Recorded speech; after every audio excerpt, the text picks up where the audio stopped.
ಅಂತ ಮಾಡ್ತಾರ, ಇಲ್ಲಿ ಉಪನಯನ ಅಂತ ಮಾಡ್ತಾರ. ನಮ್ಮ ವೀರಶೈವ ಧರ್ಮಾಚರಣೆಯೊಳಗೆ ಅಯಾಚಾರ ಅಥವಾ ದೀಕ್ಷಾ ಅಂತ ಮಾಡ್ತಾರ. ಹೀಗೆ ಈ ದೀಕ್ಷಾ ಸಂಸ್ಕಾರಕ್ಕೆ ಒಳಗಾದ್ವಿ, ಅವಾಗ ಒಬ್ಬ ಗುರು ಸಿಗ್ತಾನೆ, ಬದುಕು ಬದಲಾಗ್ತದೆ. ಹಾಗಾಗಿ ವಿಚಾರ ಮಾಡ್ತಾರ, ನಮ್ಮ ಧರ್ಮಾಚರಣೆಯ ಪ್ರಕಾರ ನಮ್ಮ ಮುದ್ದಾದ ಮಗುವಿಗೆ ಒಂದಿಷ್ಟು ಸಂಸ್ಕಾರ ಕೊಡೋಣ ಅನ್ನುವಂಥ ನಿಟ್ಟಿನೊಳಗ ಆಲೋಚನೆ ಮಾಡಿ ಗುರು ಮರುಳಾರಾಧ್ಯರ ಹತ್ರ ಕರ್ಕೊಂಡು ಬಂದು ಸಾಷ್ಟಾಂಗ ನಮಸ್ಕಾರ ಮಾಡಿ, ಗುರುಗಳೇ ಇವರಿಗೆ ಲಿಂಗ ಸಂಸ್ಕಾರ ಕೊಡಬೇಕು ಅನ್ನುವಂಥ ಮಾತನ್ನು ಹೇಳಿದಾಗ ಗುರುಗಳು ಒಪ್ತಾರೆ. ಗುರುಗಳು ಒಪ್ಪಿ ಆಶೀರ್ವಾದ ಮಾಡಿ, ಆಯ್ತಪ್ಪ ಕೊಡೋಣ, ಒಂದು ಒಳ್ಳೆ ಯೋಗ್ಯ ದಿವಸ ಆ ಒಂದು ಬರಲಿ ಎನ್ನುವಂಥ ಮಾತನ್ನು ಹೇಳಿದಾಗ ಹಾಗೆ ಆಯಿತು ಅಂತ ತಿಳ್ಕೊಂಡು ಒಪ್ಪಿಕೊಂಡು ಹೋದ ನಂತರದಲ್ಲಿ ಒಳ್ಳೆ ಯೋಗ ಬರ್ತದೆ, ಕರ್ಕೊಂಡು ಬರ್ತಾರೆ. ಅವತ್ತೆಲ್ಲ ರೀತಿಯೊಳಗೆ ಆ ಒಂದು ದೀಕ್ಷಾ ಸಂಸ್ಕಾರವನ್ನು ಗುರು ಮರುಳಾರಾಧ್ಯರಿಂದ ಕೊಡಿಸಿದ್ರು ಅನ್ನುವಂಥ ವಿಚಾರವನ್ನು ಕೇಳಿ ತಿಳಿತಾ ನಾಳೆ ದಿವಸ ಯಥಾವತ್ತಾಗಿ ಅಷ್ಟಾವರಣ ಪಂಚಾಚಾರ ಷಟಸ್ಥಲದ ಬಗ್ಗೆ, ವೀರಶೈವ ಧರ್ಮಾಚರಣೆಗಳ ಬಗ್ಗೆ ಬಹಳ ಸುಂದರವಾದಂಥ ವಿಷಯಗಳು ನಾಳೆ ಬರ್ತವೆ ಅನ್ನುವಂಥದ್ದು ಹೇಳ್ತಾ, ಇದುವರೆಗೇನು ಕುಂತ ಕೇಳಿ ಸೇವಾ ಸಲ್ಲಿಸಿರಿ, ತಮ್ಮೆಲ್ಲರಿಗೂ ಶಿವ ಒಳ್ಳೆಯದು ಮಾಡಲಿ ಅಂತ ತಿಳ್ಕೊಂಡು ಹಾರೈಸ್ತಾ ಕಾರ್ಯಕ್ರಮದ ಮುಂದಿನ ಭಾಗದಲ್ಲಿ ಗುರುಗಳಿಂದ ಆಶೀರ್ವಚನದ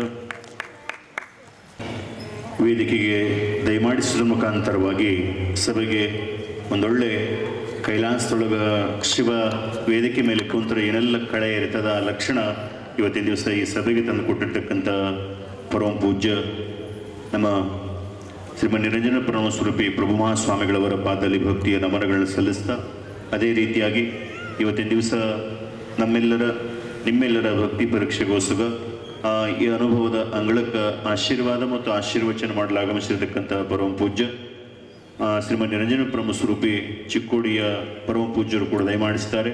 ಪೂಜ್ಯರ ಪಾದಗಳಲ್ಲಿ ಕೂಡ ಭಕ್ತಿಯ ಸಾಷ್ಟಾಂಗ ಪ್ರಣಾಮಗಳು ಸಲ್ಲಿಸ್ತಾ ಈ ಒಂದು ಕಾರ್ಯಕ್ರಮದ ವಿಷಯಕ್ಕೆ ಬರೋಣ. ಕಲ್ಲ ಕಟ್ಟಿಸಿಕೊಂಡ ಮೂರ್ತಿ ಆದಂಗ ಕಟ್ಟಿಗೆ ಕೆತ್ತಿಸಿಕೊಂಡ ಮೂರ್ತಿ ಆಗ್ಯದ. ಇನ್ನು ಉಳಿದೆಲ್ಲ ಮೂರ್ತಿಗಳದ ಒಂದಿಷ್ಟು, ಯಾವ ಬೆಳ್ಳಿ ಬಂಗಾರ ತಾಮ್ರ ಪಂಚಲೋಹ ಅಂತ ತಿಳ್ಕೊಂಡು ಮೂರ್ತಿ ಆಗ್ಯಾವಲ್ಲ, ಅವಾದ್ರ ಹಂಗಾಗ್ಯಾವ ಅಂದಿರೇನು? ಸುಮ್ಮನೆ ಆಗ್ಯಾವ, ಸುಖದಾಗ ಆಗ್ಯಾವ ಅಂದಿರೇನು? ಅವು ಕರಗಿಸಿಕೊಂಡ ಮೂರ್ತಿ ಆಗ್ಯಾವ. ಕರಗಿಸಿ ಅಂತಂದ್ರೆ ಅವನ್ನೆಲ್ಲ ರೀತಿಯಲ್ಲೂ ಕೂಡ ಈ ಮೂರ್ತಿ ಮಾಡ್ತಕ್ಕಂಥವ್ರು ಅದನ್ನು ಕುದಿಸಿ ಕುದಿಸಿ ಕುದಿಸಿ ಈ ಒಂದು ದ್ರವ ರೂಪಕ್ಕೆ ತಂದ ಅಚ್ಚಿಗೆ ಹಾಕಿದಾಗ ಅವಾಗ ಅವು ಮೂರ್ತಿ ಆಗ್ಯಾವ. ಇವೆರಡಕ್ಕಿಂತ ಬಹಳ ಕಷ್ಟಪಟ್ಟವು ಯಾವುವು? ಲೋಹದ ಮೂರ್ತಿಗಳು. ಹಾಗೆ ಮುಂದೆ ಕೇಳ್ತಾರೆ, ಮಾನವ ನಿನಗಾವ ಸಂಸ್ಕಾರ ಕೊಟ್ಟು ಮೂರ್ತಿಗೊಳಿಸಬೇಕು. ನಿನಗೆ ಹೆಂಗ ಕರಗಿಸೋ, ಕೆತ್ತೋ, ಕಟ್ಟದೋ, ಹೆಂಗ ಮಾಡೋದಪ್ಪ ನಿನ್ನ? ಇವತ್ತ ದಾರ್ಯಾಗ ಬಿದ್ದ ಕಲ್ಲ ದೇವರಾಗಿ ಹೊರ ಕೊಡಾಕತ್ತೇವ. ದಾರ್ಯಾಗ ಬಿದ್ದ ಕಲ್ಲ ಯಾರೋ ಒಬ್ರು ಒಂದಿಷ್ಟು ಅರಿಶಿನ ಹಾಕಿ, ಯಾರೋ ಒಬ್ರು ಒಂದಿಷ್ಟು ಕುಂಕುಮ ಹಾಕಿ ಒಂದು ದೀಪ ಹಚ್ಚಿಟ್ರು ಅಂದ್ರೆ ಒಂದು ತಿಂಗಳು ಬಿಟ್ಟು ನೋಡೋದ್ರಾಗ ಅಲ್ಲಿ ಗುಡಿ ಆಗಿರ್ತಾವ. ಜೀವ ಇದ್ದು, ದೇವರು ಕೊಟ್ಟಂತ ಜ್ಞಾನ ಇದ್ದು, ಇಂಥ ಗುರುಗಳ ಕೃಪೆ ಇದ್ದು, ಇಂಥ ಮಠದ ಮಂದಿರ ಪರಿಸರದಲ್ಲಿದ್ದು ಒಂದಿಷ್ಟ ಸಂಸ್ಕಾರ ಹೊಂದಿ ನಾವಾಗಂಗಿಲ್ಲ ದೇವರ ದೈವೀತನ. ಇದೇನು ದೈವೀತನ ದೇವರ ಅಂತಂದ್ರೆ ಏನಲ್ಲ, ನಾ ಹೇಳಿದ ಇದುವರೆಗೆ ನೀವು ಕೇಳಿದ್ರಲ್ಲ, ಆ ಪ್ರೇಮ ಅನ್ನೋ ವಸ್ತು ನಮ್ಮ ಮೇಲೆ ಇಟ್ಕೊಂಡ್ವಿ ಅಂತಂದ್ರೆ ಅದಾಯಿತು. ಪೂಜ್ಯರದಾರೆ ಪ್ರಭು ಮಹಾಸ್ವಾಮಿಗಳವರು ಯಾರು ಬಂದರೂ ನಮಸ್ಕಾರ ಮಾಡಿದ್ರು ಆಯ್ತು ಒಳ್ಳೇದಾಗಲಿ, ಆಯ್ತು ಒಳ್ಳೇದಾಗಲಿ, ಒಳ್ಳೇದಾಗಲಿ, ಒಳ್ಳೇದಾಗಲಿ ಅಂತ ಹಿಂಗೆ ಆಶೀರ್ವಾದ ಮಾಡ್ತಾರೆ. ಒಳ್ಳೇದಾಗ್ಲಿ ಅಂತ ಆಶೀರ್ವಾದ ಮಾಡ್ತಾರಲ್ಲ, ನೆನಪಿರ್ಲಿ, ಒಳ್ಳೇದಾಗ್ಲಿ ಅನ್ನುವಂಥ ಹೃದಯ ಶ್ರೀಮಂತಿಕೆ ಗುಣ ಪೂಜ್ಯರಿಗೆ ಮಾತ್ರ ಸಾಧ್ಯ. ಅದು ನಿಮ್ಗೆ ಅಷ್ಟು ಸರಳ ಆಗಂಗಿಲ್ಲ. ಈಗ ನೀವು ಕುಂತು ಕೇಳ್ತಿರ್ಲಿ ಪುರಾಣ, ನಿಮ್ಮ ಮನೆ ಮಗ್ಲಿದ್ದವರು ಒಂದು 10 ಲಕ್ಷ ರೂಪಾಯಿ ಲಾಟ್ರಿ ಹೊಡೆದದ ಅಂತ ಬಂದು ನಿಮ್ಮ ಮುಂದೆ ಹೇಳಿದ್ರು ಅಂತ ಇಟ್ಕೊಳ್ರಿ. ಮಗ್ಳ ಮನೆಯವರು ಬಂದು ನಮಗೆ ಇವತ್ತು 10 ಲಕ್ಷ ರೂಪಾಯಿ ಲಾಟ್ರಿ ಬಂದದ ಅಂತ ನಿಮಗೆ ಹೇಳಿದರೆ ನೀವೇನಂತೀರಿ? ಸತ್ಯ ಹೇಳಬೇಕು. ಏನಂತೀರಿ? ಖರೆ ಹೇಳ್ಬೇಕು ನೀವು. ಅದ ವಿಷಯ ಅಜ್ಜರಿಗೆ ಬಂದು ಹೇಳಿದರೆ ಆಯ್ತಪ್ಪ ಬಹಳ ಚಲೋ ಆಯ್ತು, ಒಳ್ಳೇದಾಗ್ಲಿ ಅಂತಾರ. ನೀವೇನಂತೀರಿ? ಅನ್ನಕ್ಕಾಗುತ್ತಾನೆ ಮಗ? ಒಳ್ಳೇದಾಗ್ಲಿ ಅಂತ ಅನ್ನಕ್ಕಾಗತ್ತಾನೆ ಮಗ? ಸಂಕಟ, ಹೊಟ್ಟೆ ಉರಿ. ಅದ ಲಾಟ್ರಿ ನನಗೆ ಬಂದಿದ್ರೆ, ಹೌದಾ? ಇಷ್ಟ ನೋಡ್ರಿ, ದೊಡ್ಡವರಾಗಕ್ಕ ಇಷ್ಟೇ ವ್ಯತ್ಯಾಸ. ಒಳಗಿನ ಕಹಿತನವನ್ನು ಕಳ್ಕೊಂಡಿವಿ ಅಂತಂದ್ರೆ ಸರ್ವೇ ಜನೋ ಸುಖಿನೋ ಭವಂತು ಅನ್ನುವಂಥ ರೀತಿಯಲ್ಲಿ ಬದುಕಿದೀವಿ ಅಂತಂದ್ರೆ, ನನಗೂ ಒಳ್ಳೇದಾಗ್ಲಿ ನಿಮಗೂ ಒಳ್ಳೇದಾಗ್ಲಿ ಅನ್ನುವಂಥ ರೀತಿಯಲ್ಲಿ ಬದುಕಿದೀವಿ ಅಂದ್ರೆ ಒಳಗ ಹದಹಾದ ಮನಸ್ಸ ದೇವರಾಗಕ್ಕೆ ಚಾಲುವಾಗ್ತದೆ. ಹೀಗೆ ದೇವರಾಗಬೇಕಾದ್ರೆ ಈ ದೇಶದ ಸನಾತನ ಧರ್ಮದೊಳಗ, ಈ ದೇಶದೊಳಗ ನಾ ಹೇಳೋದು, ಈ ದೇಶದೊಳಗ, ಈ ಕರ್ನಾಟಕದೊಳಗ ಜಿಲ್ಲೆ ತಾಲೂಕು ಹಳ್ಳಿಗಳಲ್ಲಿ ಕೂಡ ಒಬ್ಬ ಮಹಾತ್ಮನ ಉದಯ ಆಗ್ಯಾದ, ಹುಟ್ಟ್ಯಾರ. ಹಳ್ಳಿಗೆ ಜ್ಞಾನಿಗಳು, ತ್ರಿಕಾಲ ಜ್ಞಾನಿಗಳು, ಲಿಂಗ ಪೂಜಾ ನಿಷ್ಠರು, ತಪಸ್ವಿಗಳು, ವಾಕ್ಸಿದ್ಧಿ ಪಡೆದಂಥ ಮಹಾಮಹಿಮರು ಈ ಎಲ್ಲ ಪದ್ಧತಿಯೊಳಗ ದ್ವೈತ, ಅದ್ವೈತ, ಶಕ್ತಿವಿಶಿಷ್ಟ ದ್ವೈತ ಎಲ್ಲ ಧರ್ಮದೊಳಗ ಎಲ್ಲ ರೀತಿಯಲ್ಲೂ ಕೂಡ ಅವಧೂತರಂತಾರ, ಆರೂಢರಂತಾರ, ಯೋಗಿಗಳಂತಾರ, ಮಹಾತ್ಮರಂತಾರ. ಎಲ್ಲ ಹಳ್ಳಿಗಳಲ್ಲಿ, ಎಲ್ಲ ಕುಲಜಾತಿಗಳಲ್ಲಿ ಈ ಊರಿಗೊಬ್ರು ಇಂಥವರೆಲ್ಲ ಸಿಗ್ತಾರೆ. ಹಿಂಗೆ ಸಿಗಾಕೆ ಏನು ಕಾರಣ ಅಂತಂದ್ರೆ ಈ ನಾಡಿನ ಒಂದು ಹಿರಿಮೆ, ಈ ನಾಡಿನ ಒಂದು ಗರಿಮೆ ಅಂತಂದ್ರೆ ಅದು ಕೊಟ್ಟಂತ ಇಂದಿನ ಗುರುತರವಾದಂಥ ಆ ಒಂದು ಮಹಾತ್ಮರು ಕೊಟ್ಟಂತ ಕೊಡುಗೆ. ಇದು ಲಿಂಗ ಸಂಸ್ಕಾರ ಅನ್ನುವಂಥದ್ದು, ದೀಕ್ಷಾ ಸಂಸ್ಕಾರ ಅನ್ನುವಂಥದ್ದು, ಗುರುಪುತ್ರರು ಅನ್ನುವಂಥ ಒಂದು ಸಂಸ್ಕಾರಕ್ಕೆ ಯಾರು ಒಳಗಾಗ್ಯಾರಲ್ಲ, ಒಂದಿಷ್ಟು ಸಂಸಾರದಿಂದ ವಿಮುಕ್ತರಾಗಿ ಒಂದಿಷ್ಟು ವಿರಕ್ತಿ ಮಾರ್ಗದಲ್ಲಿ ಏನು ಬದುಕ್ಯಾರಲ್ಲ, ಅವರೆಲ್ಲರೂ ಕೂಡ ಏನು ಜಗತ್ತಿನ ತುಂಬೆಲ್ಲ ಎಲ್ಲಾ ಜನರಲ್ಲಿ ಪ್ರೇಮ ಹಂಚುತ್ತಾ ಪ್ರೇಮದ ಮಾತುಗಳು ಹೇಳ್ತಾ ಬದುಕ್ಯಾರಲ್ಲ, ಅವರೆಲ್ಲರೂ ಮಹಾತ್ಮನಾಗಿ ಹೋಗ್ಯಾರ. ಬಹಳ ಸರಳದ. ಏನಾಗದ ಹಮ್ಮ ನಡೆದುತ್ತಾ ಪರಬ್ರಹ್ಮನೊಲಿಸುವುದೇನಾಗದ ಅಂತಾರ. ಏನ್ ಬಹಳ ದೊಡ್ಡಾಗೋದಿಲ್ಲ. ಒಂದಿಷ್ಟು ಹೃದಯ ವಿಶಾಲ ಆಯ್ತು ಅಂದ್ರೆ ಎದೆ ಮೇಲಿರೋ ಲಿಂಗ ನಮ್ಮ ಜೊತೆ ಮಾತಾಡಕ್ ಚಾಲುವಾಗ್ತದ. ಆ ಮಾತಾಡಿದ ಮಾತ ನುಡಿದರೆ ಮುತ್ತಿನ ಹಾರದಂತಿರಬೇಕು ಅಂತ ಬದಲಾಯಿತು ಅಂದ್ರೆ ಬದುಕು ಬಹಳ ಚಂದ ಇರುತ್ತದೆ ಅನ್ನುವಂಥದ್ದನ್ನ ನೆನಪು ಮಾಡೋದ್ರ ಜೊತೆಗೆ, ಹಾಗೆ ನಿನ್ನೆ ದಿವಸ ಅಕ್ಷರಾಭ್ಯಾಸ ಆದ್ಮೇಲೆ ಮಗುವನ್ನು ಬಹಳ ಚಂದ ಬೆಳೆಸಿದ್ರು. ಎಷ್ಟು ಚಂದ ಬೆಳೆಸಿದ್ರು ಅಂದ್ರೆ ಬರೀ ಉಣ್ಣಾಕ್ ತಿನ್ನಕ್ ಕೊಡೋದಷ್ಟೇ ಅಲ್ಲ, ಸಂಸ್ಕಾರ ಏನ್ ದಿನಚರಿ ಇತ್ತಲ್ಲ, ಕೋಳಿ ಕೂಗುವ ಮುಂಚೆ ಎದ್ದು ಮನೆ ಕೆಲಸ ಮಾಡುವ ಒಂದು ಪದ್ಧತಿ ಇತ್ತಲ್ಲ, ಮನೆಯೊಳಗ ದಂಪತಿಗಳು ಏನ ಚಂದ ಪ್ರೇಮದ ಜೀವನ ಕಳೆದಿತ್ತಲ್ಲ, ಅದನ್ನ ನೋಡ್ತಾ ಆ ಮಗು ಬೆಳಿತಾ ಇತ್ತು. ಮೊದಲು ತಂದೆ ತಾಯಿ ನೆಟ್ಟಿಗಿರ್ಬೇಕು, ಚಂದ ಇರ್ಬೇಕಂದ್ರೆ ಬರೀ ನೀಟಾಗಿ ಬರೀ ಬ್ಯೂಟಿ ಪಾರ್ಲರ್ಗೆ ಹೋಗಿ ಬಂದು ಚಂದ ಇರೋದಲ್ಲ. ಗರತಿ ಗಂಡನ ಕೂಡ ಮರೆತೊಮ್ಮೆ ಸೆರೆಗಟ್ಟಿ ಮಾತನಾಡಾಳು. ಒಂದು ಬೈಯಲು ಗಂಡ ಹಿಂದಕ್ಕೆ ತಿರುಗುತ್ತ ನಿಂದಿಸಿ ನೂರಾರು ಹೊಗಳುವ ಸತಿಯೊಳಗೆ ಹಂದಿಯ ಜನ್ಮ ತಪ್ಪದು ಅಂತ. ಇನ್ನೊಂದು ಸಂದರ್ಭದಲ್ಲಿ ಅವು ಇದ್ದು ಈಗ ಹೇಳಿದ್ರೆ ಸಿಟ್ಟಾಗ್ತೀರಿ ನೀವು. ಒಬ್ಬ ಹೆಣ್ಮಗಳಾಗಿರ್ತಕ್ಕಂಥಾಕಿ ಒಬ್ಬ ಗಂಡ ಹೆಂಡತಿ ಒಂದು ಸಹ ಕುಟುಂಬದೊಳಗೆ ಇರಬೇಕಾದ ಪದ್ಧತಿ ಹೆಂಗದವ ಅಂತಂದ್ರೆ, ಒಂದು ಕುಟುಂಬ ಬಹಳ ಚಂದ ಇರಬೇಕಾದ್ರೆ ಮೊದಲು ಈ ಗಂಡ ಹೆಂಡತಿ ಅನ್ನೋ ಈ ಸಂಬಂಧಗಳದಾವಲ್ಲ, ಒಬ್ಬರನ್ನೊಬ್ರು ಅರ್ಥ ಮಾಡ್ಕೋಬೇಕು. ಎಡೆ ಮಾಡ್ತಾರಲ್ಲ, ದೇವರಿಗೆ ಎಡೆ ಮಾಡ್ತಾರೆ. ಹಿಂಗೆ ಮೊದಲು ಮಾಡಿದ ಅಡಿಗೆ ಹಿಂಗೆ ಎಡೆ ಮಾಡ್ತಾರಲ್ಲ, ಅದರಂಗ ಎಡೆ ಅಂದ್ರೇನು, ಮೀಸಲು ಅಂತ. ಮೀಸಲು ಅಂದ್ರೆ ಇದು ನಿನಗೆ ಸೀಮಿತ, ನಿನಗಷ್ಟೇ ಎಡೆ ಅಂದಂಗ ಬದುಕಿನೊಳಗ ಮನಸ್ಸ ಗಂಡನಿಗೆ ಎಡೆ, ದೇಹ ಎಡೆ, ಜೊತೆಗೆ ಏನು ಅಂತಂದ್ರೆ ಎಂದೂ ಏನು ಸಿಗ್ಲಾರ ಪದೇ ಹುಟ್ಟಾಕ ಮನುಷ್ಯ ಜನ್ಮ ಹುಲ್ ಬೀಜ ಅಲ್ಲ. ಅಪರೂಪಕ್ಕೆ ಸಿಕ್ಕಂತ ಜನ್ಮ ಕೊಡುವ ಪ್ರೇಮ ನಿಸ್ವಾರ್ಥವಾಗಿ ಇತ್ತು ಅಂತಂದ್ರೆ, ಒಲಿದ ದಾಂಪತ್ಯ ಇತ್ತು ಅಂದ್ರೆ ಮಕ್ಕಳು ಕೂಡ ಬಹಳ ಚಂದ ಇರ್ತದ. ಆ ಚಂದನ ಬದುಕಿಗೆ ಚಂದನ ಪ್ರೇಮ ಒಂದಿಷ್ಟು ಸೇರಿತು ಅಂತಂದ್ರೆ ಅದ್ಭುತವಾದ ಜೀವನ ಇರ್ತದ. ಆ ಅದ್ಭುತ ಜೀವನ ನೀವು ಪರಸ್ಪರ ಇರ್ತಕ್ಕಂಥ ಪ್ರೇಮದ ಮುಂದ ಈ ಮಕ್ಕಳು ನೋಡ್ತಾ ಬೆಳಿತಾರೆ. ಮಕ್ಕಳು ನೋಡ್ತಾ ಬೆಳಿತಾರೆ. ನೀವು ಜಗಳಾಡ್ಕೋಂತ ಇದ್ರಿ ಅಂತಂದ್ರೆ ಅಪ್ಪ ಅಮ್ಮ ಆದವ್ರು ಜಗಳ ಆಡ್ಲೇಬೇಕು ಅನ್ನುವಂಥ ರೀತಿಯೊಳಗೆ ನಮ್ಮ ಅಪ್ಪ ಆಡ್ತಿದ್ನೇಳಿ ನಾನು ಆಡ್ತೀನಿ ಅನ್ನುವಂಥ ರೀತಿಯೊಳಗೆ ಮಕ್ಕಳು ತಯಾರಾಗ್ತಾರೆ. ನೀವು ಕೊಟ್ಟು ಕೊಡುಗೆ ಏನು ಮಕ್ಕಳಿಗೆ? ದ್ವೇಷ ಸಾಧಿಸಾಕ ಏನದ ಹೇಳಿ ಅಂತದ್ದು? ಇಲ್ಲಿ ಅಲ್ಲಿ ತರೋದು ಬರೋದು ಏನದ? ಬಂದಂಗೆ ಹೋದ್ರೆ ಬಂದಾನಿಲ್ಲ, ಇದ್ದಾಗ ಚಂದ ಅದರ ಸಾಕು ಅನ್ನೋ ಪ್ರೇಮದಿಂದ ಚಂದ ಪರಸ್ಪರ ಇದ್ರೆ ಅದೊಂದು ಒಳ್ಳೆ ಬದುಕಿರ್ತದೆ. ಇಂದಿನ ಜನ ಏನಿತ್ತಲ್ಲ, 250 ವರ್ಷದಿಂದ ಅರಳುಗುಂಡಿಗೆ ಊರೊಳಗ ಏನು ಅದಯ್ಯ ಮಡಿಯಮ್ಮ ಸಂಗಮ್ಮ ಮಲ್ಕಪ್ಪ ದಂಪತಿಗಳಿದ್ರಲ್ಲ, ಏನು ಊರು ತುಂಬ ಪ್ರೇಮ ಹಂಚಿದ್ರು. ಇಡೀ ಅರಳಗುಂಡಿಗೆ ಊರೊಳಗ ಅಂತಿದ್ರಂತ, ಬದುಕಂದ್ರೆ ಹಂಗಿರ್ಬೇಕು.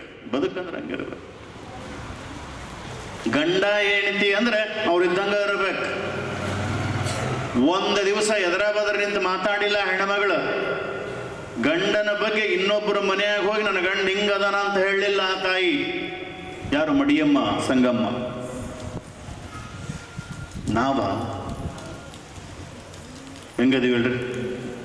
ಗಂಡನ ಮನೆಯಾಗ ಏನಾದರೂ ಚೂರು ಚೂರು ಏನಾದರೂ ಆ ಕಡೆ ಸರದಾಡಿದ್ವಿ ಅಂದ್ರೆ ಫೋನ್ ಅಲ್ಲಿಗೆ ಹೋಗಿರ್ತದೆ ತವ್ರ ಮನೆಗೆ. ತಟ್ಟೆ ಕೆಳಗೆ ಬಿತ್ತು ಅಂದ್ರೆ ಅಲ್ಲಿ ಹೋಯ್ತು ಕಲೆ ಆಗಿದ್ದಾಗಲೇ. ಅವ್ರು ಬಂದು ಏನು ಮಾಡೋರು ಇಲ್ಲಿ? ಅವ್ರು ಬಂದು ಏನು ಮಾಡೋರು? ಬೆಳ್ಳ ಕರೆದ್ರೆ ಜಗಳ. ನಾನೆಚ್ಚ ನಾ ತಂದೀನಿ. ಇವರು ನಾ ತಂದೀನಿ. ಜಗಳ ಆಗದೆ ಇದಕ್ಕ. ಯಾರು ತಂದ್ರೇನು? ಸಂಸಾರ ಇಬ್ಬರದು ಅಲ್ಲ ಅದು. ಸಂಸಾರ ಅಂದ ಮೇಲೆ ಇಬ್ಬರದು ಅದು. ಕೂಡಿ ಮಾಡಿದ್ರೆ ಸ್ವರ್ಗ ಸುಖ. ನಾ ತಂದಿನಿ ಎನ್ನುವಂತ, ನಾ ಜಾಸ್ತಿ ಓದಿನಿ ಎನ್ನುವಂತ, ನಾ ಸೂಕ್ಷ್ಮ ಇದೀನಿ ಎನ್ನುವಂತ, ನಾ ಚಲೋ ಸೀರೆ ಹುಟ್ಟಿನಂತ ಇಳಕಲ್ ಸೀರೆ ಹುಟ್ಟ ಅತ್ತಿ ಮಾವನ ಅಮ್ಮ ಅಪ್ಪನ ದೂರ ಇಟ್ಟು ನಾನಾ ಶ್ರೇಷ್ಠ ಅಂತ ತಿಳ್ಕೊಂಡು ಬರೀ ಪುಸ್ತಕದ ಉಳು ಆಗಿ ಬರೀ ಡಿಗ್ರಿಗಳ ತಗೊಂಡು ಏನು ಒಂದಿಷ್ಟು ಮನುಷ್ಯನಾಗ ಪ್ರೇಮ ಇರಲಿಲ್ಲ ಅಂದ್ರೆ ಬದುಕು ತಗೊಂಡು ಏನು ಮಾಡೋದಲ್ಲ? ಹೌದಲ್ರಿ? ಓದ ನೀ ಎದ್ರ ಸಲುವಾಗಿ ಅಂದ್ರೆ ನಿನ್ನ ಶಾಲಾ ಕಾಲೇಜ್ ಜ್ಞಾನ ನಿನ್ನ ನೌಕರಿ ಚಾಕರಿಯೊಳಗೆ ಅಷ್ಟೇ ಹೊರತಾಗಿ ಮನೆಯಾಗಲ್ಲ. ನಿನ್ನ ಡಿಗ್ರಿ ಅವ್ರಿಗೆ ಅವಶ್ಯಕತೆ ಇಲ್ಲ, ನಿನ್ನ ದುಡ್ಡು ಅವ್ರಿಗೆ ಅವಶ್ಯಕತೆ ಇಲ್ಲ. ಅವ್ರು ನಿಮ್ಮಿಂದ ಬಯಸೋದೇನು ಅಂದ್ರೆ ಸ್ವಚ್ಛ 2-4 ಚಂದನ ಮಾತು.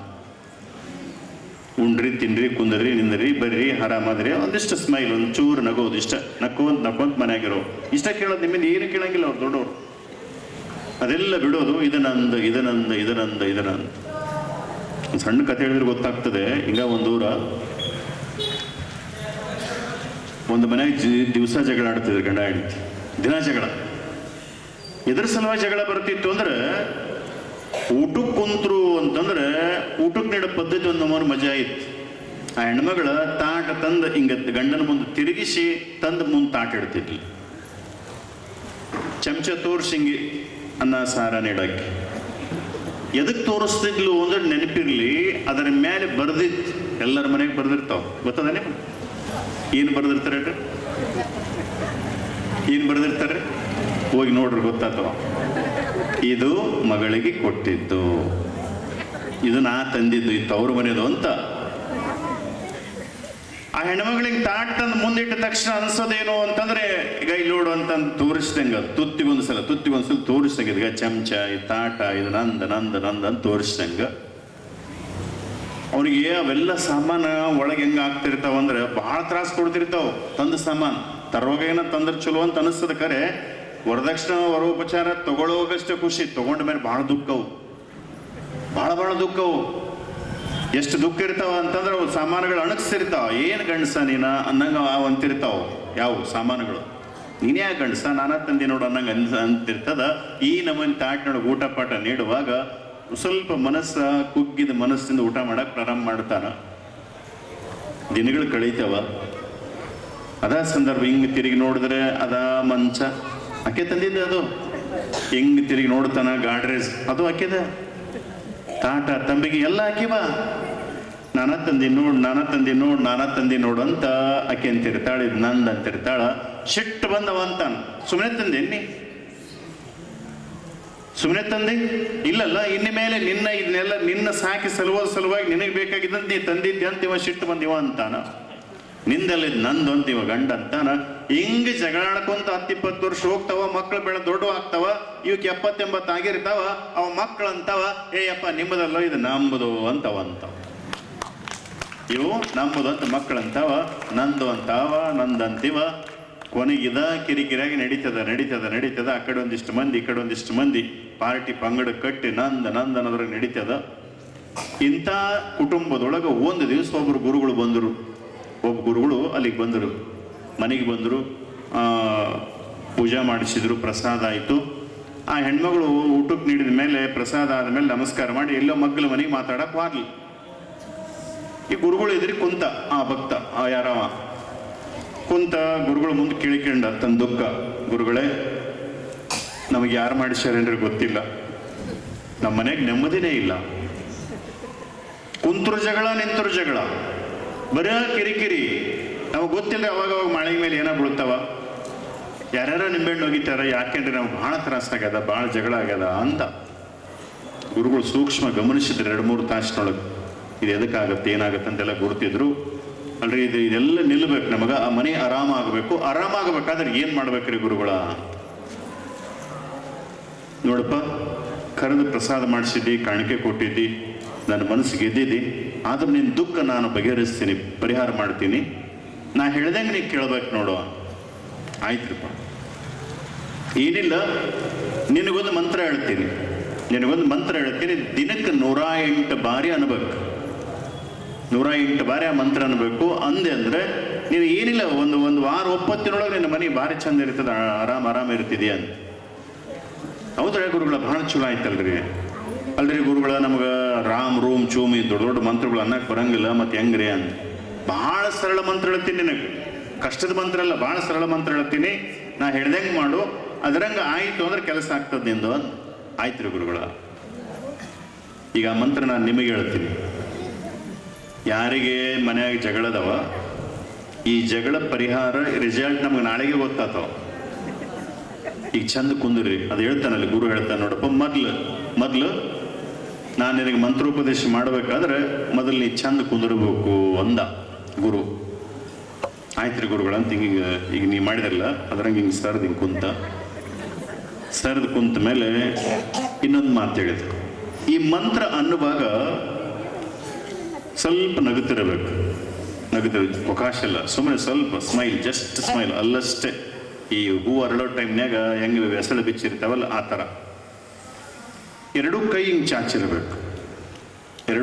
ಚಾಚಿರಬೇಕು, ಹಿಂಗೆಲ್ಲ ಸ್ಮೈಲ್ ಇರಬೇಕು. ಅವಾಗ ಆ ಮಂತ್ರ ಅನ್ಬೇಕು. ಆ ಮಂತ್ರ ಅಂದಿ ಅಂದ್ರೆ ನೋಡಿ, 2-3 ದಿನದಾಗ ಅದ್ಭುತವಾದ ರಿಸಲ್ಟ್ ಅದ, ಒಳ್ಳೆ ನೆಮ್ಮದಿ ವಾತಾವರಣ ನಿರ್ಮಾಣ ಆಗ್ತದ. ಆಯ್ತು ರೀ ಗುರುಗಳು, ಹೇಳ್ರಿ. ನಿಮಗೆ ಯಾರಾದ್ರೂ ಬೇಕಾ? ಕುಂದರಿ, ಚಂದ ಕೈ ಮಾಡ್ರಿ ಅಂತೀರಿ.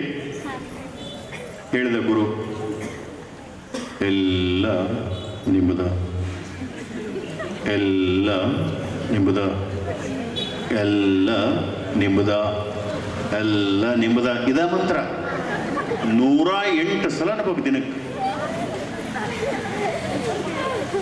ಆಶೀರ್ವಾದ ಮಾಡಿದ ಮಂತ್ರ ಅನ್ನಕ್ಕೆ ಆಯ್ತು ಅಂತ ತಿಳ್ಕೊಂಡು ಗುರುಗಳು ಮಠಕ್ಕೆ ಹೋದ್ರು.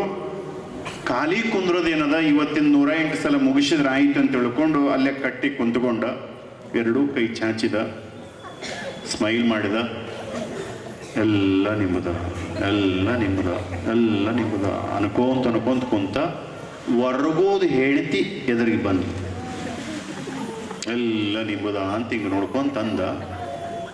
ಎಲ್ಲ ನಿಮ್ಮದ, ಎಲ್ಲ ನಿಮ್ಮದ ಅಂದ. ಹೇಳ್ತಿ ಏನು ಅನ್ಬೋದು ಹೇಳ್ರಿ ನೋಡೋಣ. ಹಿಂಗೆ ಅಂದಾಗ ಹೇಳ್ತಿ ಏನು ಅನ್ಬೋದು ಎದುರಿಗೆ ಬಂದಾಕಿ?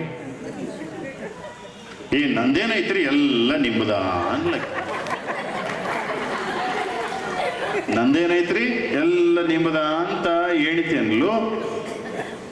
ಎದುರ ಬದ್ರು ಕುಂತಾವ 2, ಎಲ್ಲ ನಿಮ್ಮದ ಅಂತ ಇವ, ನಂದೇನೈತ್ರಿ ಎಲ್ಲ ನಿಮ್ಮದ ಅಂತ ಹಾಕಿ ಹಿಂಗ ಅನ್ನವಾಗ ಮಕ್ಕಳು ಬಂದು ಎಲ್ಲ ನಿಮ್ಮದ ಅಂತ ಗಂಡ, ಎಲ್ಲ ನಮ್ದೇನೈತ್ರಿ ಎಲ್ಲ ನಿಮ್ಮದ ಅಂತ ಹೇಳ್ತಿ. ಮಕ್ಕಳಂತವ, ನಮ್ಮದೇನಾಯ್ತು ಯಪ್ಪ, ಎಲ್ಲ ನಿಮ್ಮದೈತಿ, ನಿಮ್ಮ ಆಶೀರ್ವಾದದಿಂದ ಬಂದಿದ್ದೈತಿ ಅಂತ ಮಕ್ಕಳಂದು. 2 ದಿನದೊಳಗ ಮನಿ ಸ್ವರ್ಗ ಆಯ್ತು. ಇವತ್ತು ನೀವು ಮನೆಗೆ ಹೋಗ್ರಿ, ಪುರಾಣಕ್ಕೆ ಬಂದವ್ರು ನೀವು ಮನೆಗೆ ಹೋಗ್ರಿ, ನಿಮ್ಮ ಯಜಮಾನ್ರು ಇಲ್ಲೇ ಹೋಗಿರ್ತಾರ, ಸ್ವಲ್ಪ ಹಿಂಗೆ ಕೈ ಮಾಡಿ ಎಲ್ಲ ನಿಮ್ಮದ, ಸುಮ್ಮನೆ ಹಂಗೆ ಕಲ್ಪನಾ ಮಾಡ್ರಿ ಹೆಂಗಿರ್ತದಲ್ಲ, ಎಲ್ಲ ನಿಮ್ಮದ ಅಂದ್ರೆ ನೀವು ಏನು ಅನ್ಬೋದು ಹೇಳ್ರಿ ನೋಡ್ರಿ. ನಿಮ್ಮ ಯಜಮಾನ್ರು ನಿಮಗೆ ಏನು ಅನ್ಬೋದು ಹೇಳ್ರಿ? ಹಂಗನ್ನಂಗಿಲ್ಲ, ಬೇರೆ ಅಂತಾರ ಅವ್ರು.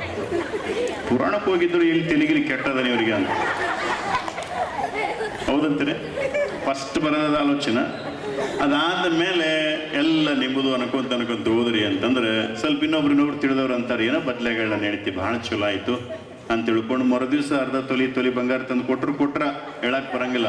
ಆ ಖುಷಿ ಆಯ್ತಂದ್ರೆ ಸರಿ, ಅದೇನೇ ಇರಲಿ, ಬದುಕು ಭಾಳ ಚಂದ ಇರಬೇಕಾದ್ರೆ ಒಂದಿಷ್ಟು ಹಿಂಗಿದ್ವಿ ಅಂತ ಅದಕ್ಕೆ ಅಂತಿರ್ತಾರೆ. ಈಗ ಯಾರಾದ್ರೂ ಗುರುಗಳು ಇವತ್ತು ಏನೆಲ್ಲ ಕಾಣಿಕೆ ಬಂದಾಗ, ಪಾದ ಪೂಜೆ ಮಾಡಿ ಕಾಣಿಕೆ ಕೊಟ್ಟಾಗ ಅಂತಿರ್ತಾರೆ ಗುರುಗಳು, ಏನಪ್ಪ ಬಿಲ್ಡಿಂಗ್ ಎಲ್ಲ ಚಲೋ ಕಟ್ಸಿರಿ, ಮನೆಯೆಲ್ಲ ಚಲೋ ಮಾಡಿರಿ ಅಂತಂದಾಗ ಅವಾಗ ಏನಂತೀರಿ ನೀವು? ಗುರುಗಳು ಬಂದ, ನಮ್ದೇನೈತ್ರಿಪ್ಪ ಎಲ್ಲ ತಮ್ಮ ಆಶೀರ್ವಾದ ಅಂತೀರಿಲ್ಲ. ಇದು ಮೊದ್ಲಿದ್ದು ಬಂದಿದ್ದಿದು. ಶಿವಾಯ ನಮ ಅದಲ್ಲ, ಶಿವಾಯ ನಮಃ ಎಲ್ಲ ನಿಮ್ಮದು ಅಷ್ಟ. ಅದು ಫೀಲ್ ಹಿಂಗೆ ಎಲ್ಲ ನಿಮ್ಮದ, ಶಿವಾಯ ನಮ. ಈಗ ಅನ್ಕೋಂತ ಹೋದ್ವಿ ಅಂತಂದ್ರೆ ಅದು ವಿಶೇಷವಾಗಿ ಒಂದು ಒಳ್ಳೆ ಇದಾಗ್ತದೆ. ಸರಿ, ಅದೇನೇ ಇರಲಿ, ಈ ಇಂದಿನ ಒಂದು ಸಂದರ್ಭದೊಳಗ ಮನೆಯೊಳಗ ದಾಸೋಹ ಇರ್ತಿತ್ತು. ಪ್ರತಿಯೊಬ್ಬರು ಮನೆಯೊಳಗೆ ಹಾಲ, ಮೊಸರ, ಮಜ್ಜಿಗೆ, ಯಾರೋ ಮಾರೋರು ಇದ್ದಿಲ್ಲ. ಕರೆದು ಉಣಿಸೋ ಗುಣ ಇತ್ತು. ಕುಂತು ಮಾತಾಡಿದ್ರೆ ಬಹಳ ಚಂದ ಮಾತಾಡುವಂಥ ರೂಢಿ ಇತ್ತು. ಅಂಥ ಮನೆಯೊಳಗೆ ಮುದ್ದಾದ ಮಗು ಬೆಳೀತಾ 8-9 ವರ್ಷದ ಮಗುವಾಯಿತು. ತಂದೆ ತಾಯಿಗಳು ವಿಚಾರ ಮಾಡ್ತಾರ, ನಿನ್ನೆ ಶಾಲೆ ಕಳಿಸಿದಂಥ ಸಂದರ್ಭದೊಳಗೆ 6 ವರ್ಷ. ಆಗಿನ ಶಾಲೆಗಳು ಚಡಿ ಚಮಚಮ್ ವಿದ್ಯೆ ಗಮ್. ಅವಾಗಿನ 3ನೇ ತರಗತಿಯವರು ಈಗಿನ ಡಿಗ್ರಿ ಈಕ್ವಲ್. ಆಗಿನ 3ನೇ, ಈಗಿನ ಡಿಗ್ರಿ ಸಮ. ನೋಡ್ಬೇಕು ನೀವು ಈಗ ಡಿಗ್ರಿ ಕಲ್ತವ್ರು ಕನ್ನಡಾಕ್ಷರ ನೋಡ್ಬೇಕು ನೀವು. ಈಗಿನ ಕಲ್ತವ್ರು ಡಿಗ್ರಿ ಕನ್ನಡಾಕ್ಷರ ನೋಡ್ಬೇಕು ಅವ್ರು ಬರೆದದ್ದು. ಆಗಿನ 3ನೇ ತರಗತಿಯವ್ರ ಪುಸ್ತಕ ಬರೆದದ್ದು ಅದು ನೋಡ್ಬೇಕು ನೀವು. ಎರಡೂ ಹೋಲಿಕೆ ಮಾಡಿ ನೋಡಿದ್ರೆ ಇವರೇ ಶಾಣ್ಯಾರ. ಯಾರು? ಮೊದಲವರೇ ಶಾಣ್ಯಾರ. ಇದರ ಅರ್ಥ ಏನು ಅಂತಂದ್ರೆ, ಆಗಿನ ವಿದ್ಯೆ ಬಡೀರಿ ಅಂತ ಹೇಳ್ತಿದ್ರು ಮಾಸ್ತರಿಗೆ. ಬಡೀರಿ, ಅವನಿಗೆ ತಿಳಿಸ್ಲಿಲ್ಲ ಅಂದ್ರೆ ಹೇಳ್ರಿ ಹೊಡೀರಿ ಅಂತಿದ್ರು. ಈಗ ಹಂಗಲ್ಲಿ ಕೇಸ್ ಆಗ್ತಾವ ಮಾಸ್ತರ ಮೇಲೆ. ಬಡದ್ರ ಬೈದ್ರೆ ಕೇಸ್ ಆಗ್ತಾವ. ಯಾಕ್ರಿ ನಮ್ಮ ಹುಡುಗರಿಗೆ ಯಾಕೆ ಬಡಿತೀರಿ ಅಂತ. ಬೈಲಾರ್ದ ಕಲ್ಸಕ್ಕಾಗ್ತದ. ಆಗಿನ ಕಾಲದ ವಿದ್ಯೆ ನಮ್ಮ ಚರಿತ್ರ ನಾಯಕ ಮುದ್ದಾದ ಶರಣ ಬಸವ ಮೊದಲನೇ ದಿವಸನೇ ಗುರುಗಳಿಗೆ ಪ್ರಶ್ನೆ ಕೇಳಿದಂಥ ಸಂದರ್ಭದಲ್ಲಿ, ಗುರುಗಳೇ ಓಂಕಾರ ಅಂದ್ರೆ ಏನು ಅನ್ನುವಂಥ ಮಾತನ್ನು ಕೇಳಿದಾಗ, ಅಕಾರ ಉಕಾರ ಮಕಾರ ಸೇರಿ ಓಂಕಾರ ಆಗ್ತದೆ. ಇದು ಸೃಷ್ಟಿಯ ಬೀಜಾಕ್ಷರ. ಇದು ಎಲ್ಲ ರೀತಿಯ ಜ್ಞಾನವನ್ನು ಕೊಡುತ್ತದೆ. ಇದು ಆದಿ ಅಕ್ಷರ, ಮೊದಲ ಅಕ್ಷರ. ಇದು ತಗೋ ಅಂತ ತಿಳ್ಕೊಂಡು ಆ ಗುರುಗಳು ಹೇಳಿ ಕಲಿಸಿದ ನಂತರದಲ್ಲಿ ದಿನಗಳು ಕಳೆದಂಗೆಲ್ಲ ತಂದೆ ತಾಯಿ ಎಲ್ಲ ಬಹಳ ಚಂದ ಕೇಳೋರು. ಶಾಲೆಗೆ ಹೋಗಿ ಬಂದ ನಂತರ ತೊಡೆ ಮೇಲೆ ಕುಂತ್ಕೊಂಡು ಚಂದ ಮಾತಾಡೋರು.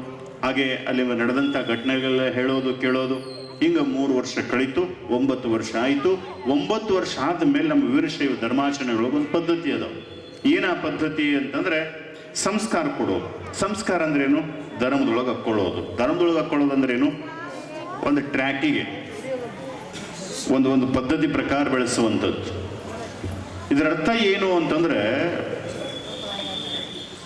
ಅಳಿ ಬಿಟ್ಟ ರೈಲ, ಧರ್ಮ ಬಿಟ್ಟ ಮನುಷ್ಯ ಜೀವನದಾಗ ಉದ್ಧಾರ ಆಗಿದ್ದು ಭಾಳ ಕಡಿಮೆ. ಇರ್ಲಿ ಬಿಡ್ರಿ. ಇದು ಶರಣಬಸಪ್ಪಂದು, ಮಾದಮ್ಮಂದು.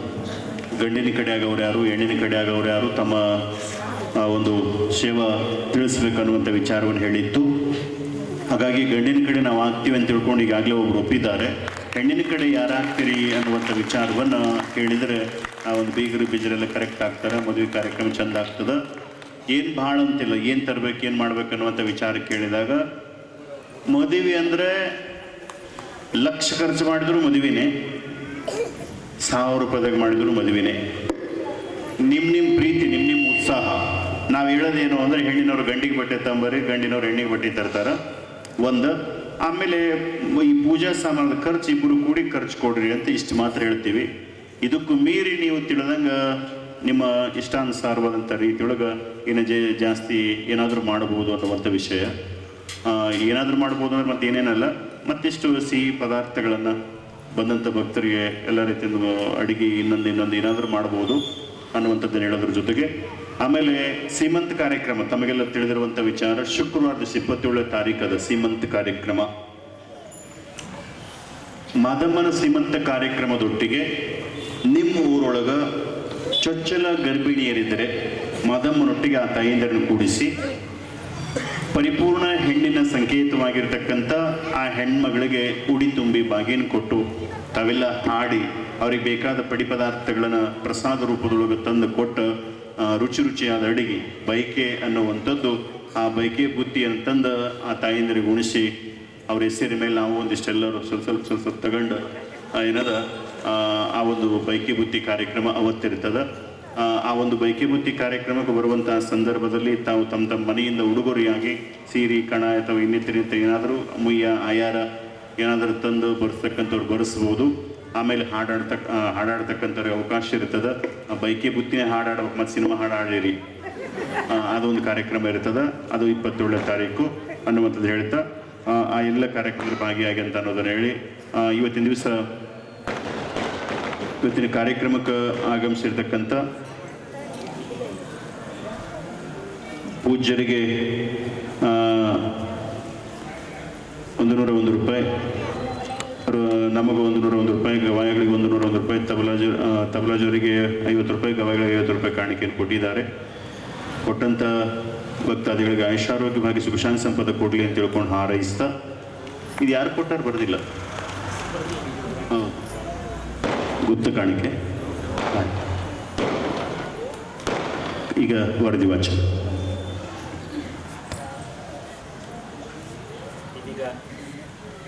ಇದೀಗ ತಾನೇ ವೇದಿಕೆ ಮೇಲೆ ನಮ್ಮೆಲ್ಲರ ಭಕ್ತಿಯ ಗೌರವ ಸಮರ್ಪಣೆಯನ್ನು ಸ್ವೀಕಾರ ಮಾಡಿರ್ತಕ್ಕಂತಹ ಚಿಕ್ಕೋಡಿಯ ಸಂಪಾದನಾ ಮಠದ ಪೂಜ್ಯರ ಇವತ್ತಿನ ವಿಶೇಷ ದಿವ್ಯ ಸಾನ್ನಿಧ್ಯ ಏನಪ್ಪ ಅಂತಂದ್ರೆ, ಪರಮ ಪೂಜ್ಯರು ಈ ನಾಡಿಗಾಗಿ ಸಮಾಜಕ್ಕಾಗಿ ಪೀಠಾರೋಹಣವನ್ನು ಮಾಡಿಕೊಂಡು 25 ವರ್ಷಗಳ ವಸಂತದಲ್ಲಿ ಅವರು ನಮ್ಮ ವೇದಿಕೆಯನ್ನು ಹಂಚಿಕೊಂಡಿದ್ದಾರೆ. ಎಲ್ಲರೂ ಜೋರಾಗಿ ಭಕ್ತಿಯ ಚಪ್ಪಾಳಿಯೊಂದಿಗೆ ಆ ಒಂದು ಸಂದರ್ಭವನ್ನು ಸಾಕ್ಷೀಕರಿಸಬೇಕಾಗಿ ವಿನಂತಿಯನ್ನು ಮಾಡ್ತಾ ಇದ್ದೀವಿ. ತಮ್ಮ ಇಡೀ ಜೀವನವನ್ನೇ ಇಡೀ ನಾಡಿಗೆ ಅರ್ಪಿಸಿಕೊಂಡು 25ರ ಬೆಳ್ಳಿ ವಸಂತದೊಂದಿಗೆ ಈ ನಾಡಿಗೆ ಬೆಳಕನ್ನು ಚೆಲ್ತಾ ಇರ್ತಕ್ಕಂಥ ಸಂದರ್ಭದಲ್ಲಿ ಅವರು ಮಾಡಿರ್ತಕ್ಕಂಥ ಒಂದು ಸಂಕಲ್ಪ ಏನಪ್ಪ ಅಂತಂದ್ರೆ, ಈ ರೀತಿ ನಡೀತಕ್ಕಂತಹ 25 ಸಭೆಗಳಲ್ಲಿ ಅವರು ಆಶೀರ್ವಚನವನ್ನು ನೆರವೇರಿಸಬೇಕು ಅನ್ನುವ ಸಂಕಲ್ಪದೊಂದಿಗೆ ನಾಡಿನಾದ್ಯಂತ ನಮ್ಮಂಥ ಭಕ್ತರಿಗೆ ದಿವ್ಯ ಮಾರ್ಗದರ್ಶನವನ್ನು ನೀಡುತ್ತಾ ಸಾಗ್ತಾ ಇದ್ದಾರೆ. ನಮ್ಮದು 15ನೇ ಕಾರ್ಯಕ್ರಮ. ಇನ್ನೂ 25 ಆಗಿ 50 ಆಗಿ 100 ಆಗಿ ಸಾವಿರಾರು ಕಾರ್ಯಕ್ರಮಗಳಲ್ಲಿ ನಮ್ಮೆಲ್ಲರನ್ನ ಹರಿಸುವಂತಹ ಆ ಒಂದು ದಿವ್ಯ ಶಕ್ತಿ ಯಾವತ್ತೂ ನಮ್ಮೊಂದಿಗೆ ಇರಲಿ ಎಂಬಂತಹ ಒಂದು ಪ್ರಾರ್ಥನೆಯನ್ನು ಪರಮ ಪೂಜ್ಯರ ಪಾದರವಿಂದಗಳಲ್ಲಿ ಭಕ್ತಿಯಿಂದ ಸಮರ್ಪಣೆಯನ್ನು ಮಾಡ್ತಾ, ಪರಮ ಪೂಜ್ಯರ ಮಾರ್ಗದರ್ಶನದಂತೆ ನಿನ್ನೆ ದಿವಸ ಮಾಡಿರ್ತಕ್ಕಂತಹ ಅಕ್ಷರ ದೀಕ್ಷೆಯಲ್ಲಿ ಶರಣ ಬಸವೇಶ್ವರರು ಒಂದು ಅಕ್ಷರಾಭ್ಯಾಸ ಮಾಡಿರ್ತಕ್ಕಂತಹ ಈ 2 ಪಾಟಿ, 2 ನೋಟ್ಬುಕ್ಗಳು, 2 ಪೆನ್ನು ಹಾಗೂ ಒಂದು ಶಾಲಾ ಪಾಟಿಚೀಲ, ಇದರ ಒಂದು ಸವಾಲನ್ನು ನೆರವೇರಿಸುವಂತಹ ಒಂದು ಸಂದರ್ಭ.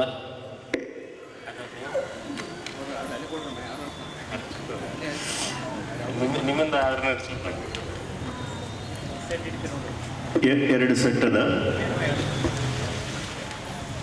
ಒಂದು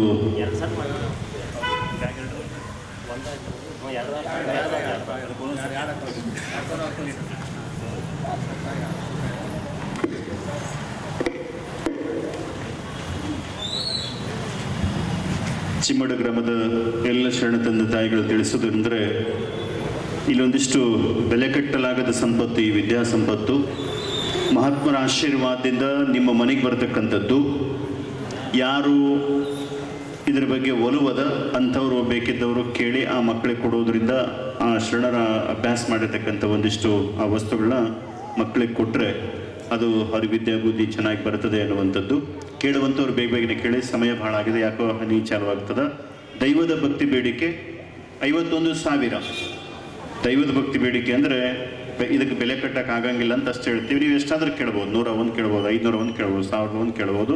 ನಿಮ್ಮ ಭಕ್ತಿ ಕೇಳುವಂಥವ್ರು ಕೇಳಿ. ದೈವದ ಭಕ್ತಿ ಬೇಡಿಕೆ 51,000. ಹೆಸರು ಹೇಳಬೇಕು, ಕೇಳಬೇಕು, ಬಡ 201 ರೂಪಾಯಿ. ಮುಂದೆ 251, 301. ನೀವು ಕೇಳ್ರವ 2,000 ಬರ್ತಾವಲ್ಲಿ.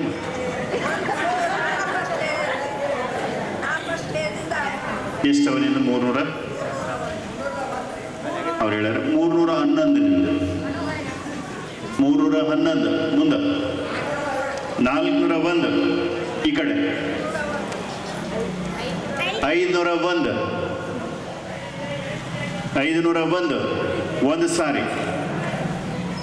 ಕೇಳುವಂಥವ್ರು ಕೇಳಿ. 501 ಪಾಟಿ, ನೋಟ್ಬುಕ್ಕ, ಪೇಣೆ, ಒಂದು ಸೆಟ್. ಕೇಳುವಂಥವ್ರು ಕೇಳಿ. 501 ಮಹಾತ್ಮರ ಆಶೀರ್ವಾದದ ವಸ್ತುಗಳು. ಕೇಳುವಂಥವ್ರು ಕೇಳಿ ಬೇಗನೆ.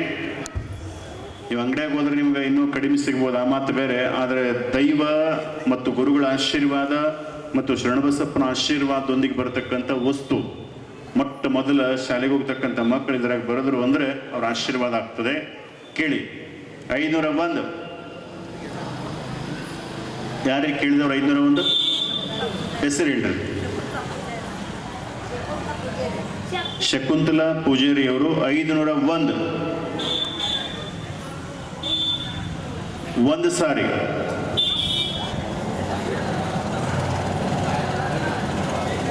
ಐದುನೂರ 1. 2 ಸಾರಿ. 2 ಸಾರಿ. ಇವತ್ತು ಒಂದೇ ಮಾಡ್ತೀವಿ, ನಾಳೆಗೆ ಇನ್ನೊಂದು ಮಾಡ್ತೀವಿ. 501 2 ಸಾರಿ. ಕೇಳುವಂಥವ್ರು ಕೇಳಿ ಬೇಗನೆ. ಸಮಯ ಭಾಳ ಆಗ್ತದೆ. ಗುರುಗಳ ಆಶೀರ್ವಚನದ ದಾಸೋಹದ ಮಳೆ ಬಂದರೆ ತೊಂದರೆ ಆಗ್ತದೆ. ಕೇಳುವಂಥವ್ರು ಕೇಳಿ. 551. 551 ಹೆಸರ್ರಿ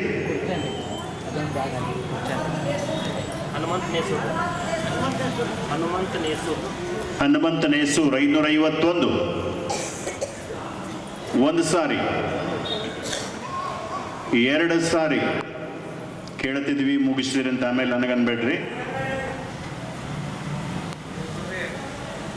551 2 ಸಾರಿ. 2 ಸಾರಿ. 3 ಸಾರಿ. ಸಾಂಬಜಾಯ ನಮಃ ಪಾರ್ವತೀಶ್ವರ ಹರ ಮಹಾದೇವ. ಅವ್ರು ಬಂದು ಆಶೀರ್ವಾದ ತಗೊಂಡು ಹೋಗ್ಬೇಕು. ಉಳಿದ ಭಕ್ತಿ ಬೇಡಿಕೆ ನಾಳೆ ಮುಂದುವರಿಸ್ತೀವಿ. ಈಗ ಕಾರ್ಯಕ್ರಮದ ಮುಂದಿರುವ ದಯವಿಟ್ಟು ಯಾರೂ ಸದ್ಭಕ್ತರು ಹೇಳಬಾರ್ದಾಗಿ ವಿನಂತಿ ಮಾಡ್ತಾ ಇದ್ದೀವಿ. ಮಳೆ ಬಂದರೂ ಸಹಿತ ಒಳಗಡೆ ಒಂದು ಲೈಟಿನ ವ್ಯವಸ್ಥೆ ಮಾಡಿ ತಮ್ಮೆಲ್ಲರಿಗೆ ಪ್ರಸಾದದ ವ್ಯವಸ್ಥೆಯನ್ನು ಅತ್ಯಂತ ಅಚ್ಚುಕಟ್ಟಾಗಿ ಮಾಡಲಾಗಿದೆ. ದಯವಿಟ್ಟು ಯಾರೂ ಆತಂಕ ಪಡಬೇಕಾದ ಅವಶ್ಯಕತೆ ಇರುವುದಿಲ್ಲ. ಈ ಒಂದು ಶಾಲಾ ಬ್ಯಾಗ್ ಹಾಗೂ ಅಭ್ಯಾಸ ಪುಸ್ತಕಗಳನ್ನು ಸವಾಲಿನಲ್ಲಿ ಭಕ್ತಿ ಬೇಡಿಕೆ ತೆಗೆದುಕೊಂಡಿರ್ತಕ್ಕಂತಹ ಹನುಮಂತನ ನೇಸೂರವರು ಈ ಒಂದು ಭಕ್ತಿಯ ಬೇಡಿಕೆಯನ್ನು ಬೇಡಿದ್ದಾರೆ. ಪರಮ ಪೂಜ್ಯರ ದಿವ್ಯ ಅಮೃತ ಹಸ್ತದಿಂದ ಒಂದು ಶಾಲಾ ಕಿಟ್ಟನ್ನು ಪಡೆದುಕೊಳ್ಬೇಕಾಗಿ ವಿನಂತಿಯನ್ನು ಮಾಡ್ತಾ ಇದ್ದೀವಿ. ಇದೀಗ ಇವತ್ತಿನ ದಾಸೋಹ ಸೇವೆಯನ್ನು ಸಲ್ಲಿಸಿರ್ತಕ್ಕಂಥ ಶ್ರೀಯುತ ಗುಡ್ಲಿಂಗಪ್ಪನ ಯಮನಪ್ಪ ಮುಗುಳ್ಕೂಡವರು ಆಗಮಿಸಿ ಚಿಮ್ಮಟದ ಪರಮ ಪೂಜ್ಯರಿಗೆ ಗೌರವ ಸಮರ್ಪಣೆಯನ್ನು ಸಲ್ಲಿಸಬೇಕಾಗಿ ವಿನಂತಿಯನ್ನು ಮಾಡ್ತಾ ಇದ್ದೀವಿ.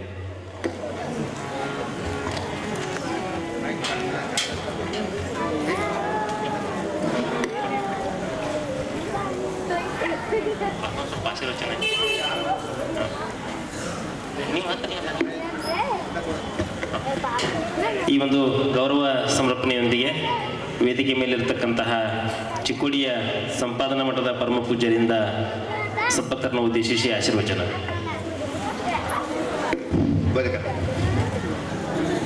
ಓಂ ಶ್ರೀ ಗುರು ಬಸವಲಿಂಗಾಯ ನಮಃ. ಅತ್ತಲಿತ್ತ ಹೋಗದಂತೆ ಹೆಳವಣ ಮಾಡಯ್ಯ ತಂದೆ, ಮತ್ತೊಂದು ಕೇಳದಂತೆ ಕಿವುಡನ ಮಾಡಯ್ಯ ತಂದೆ, ಸುತ್ತಿ ಸುಳಿದು ನೋಡದಂತೆ ಅಂಧಕನ ಮಾಡಯ್ಯ ತಂದೆ, ನಿಮ್ಮ ಶರಣರ ಪಾದವಲ್ಲದೆ ಅನ್ಯ ವಿಷಯ ಕೇಳ ಸಂತೀರಿಸು ಕೂಡಲ ಸಂಗಮ ದೇವ. ಚಿಮ್ಮಡ ಗ್ರಾಮದ ಪ್ರಭುದೇವರ ಪುಣ್ಯ ನೆಲದಲ್ಲಿ ಅಕ್ಕಮಹಾದೇವಿ ಜಯಂತಿ ಹಾಗೂ ಲಿಂಗೈಕ್ಯ ವಿರಕ್ತ ಮಹಾಸ್ವಾಮಿಗಳ 33ನೆಯ ಪುಣ್ಯ ಸ್ಮರಣೋತ್ಸವ ಅದರ ಅಂಗವಾಗಿ ಹಮ್ಮಿಕೊಂಡಿರ್ತಕ್ಕಂತಹ ದಾಸೋಹಿಗಳಾದ ಕಲಬುರಗಿಯ ಶರಣಬಸವೇಶ್ವರ ಪುರಾಣ ಪ್ರವಚನ ಕಾರ್ಯಕ್ರಮದ ದಿವ್ಯ ಸಾನ್ನಿಧ್ಯ ವಹಿಸಿರುವ ಪರಮ ಪೂಜಾ ಶ್ರೀಮನಿ ಪ್ರಭು ಮಹಾಸ್ವಾಮೀಜಿಯವರಲ್ಲಿ ಶರಣಾರ್ಥಿ ಸಲ್ಲಿಸಿ ತಮಗೆಲ್ಲ ಶರಣಬಸಪ್ಪನ ಪುರಾಣವನ್ನು ತಿಳಿಸಿಕೊಡ್ತಕ್ಕಂತಹ ಖ್ಯಾತ ಪ್ರವಚನಕಾರರು ಪಂಡಿತರಾದ ವೇದಮೂರ್ತಿ ರುದ್ರಯ್ಯ ಸ್ವಾಮಿಗಳಲ್ಲಿ ಶರಣಾರ್ಥಿ ಸಲ್ಲಿಸಿ ಕಲಾವರಂದವೇ, ಗ್ರಾಮದ ಹಿರಿಯರೇ, ಶರಣಬಂಧುಗಳೇ, ತಾಯಂದರೆ, ಮುದ್ದು ಮಕ್ಕಳೇ, ನಿಮ್ಮೆಲ್ಲರಿಗೂ ಶರಣಾರ್ಥಿಗಳು.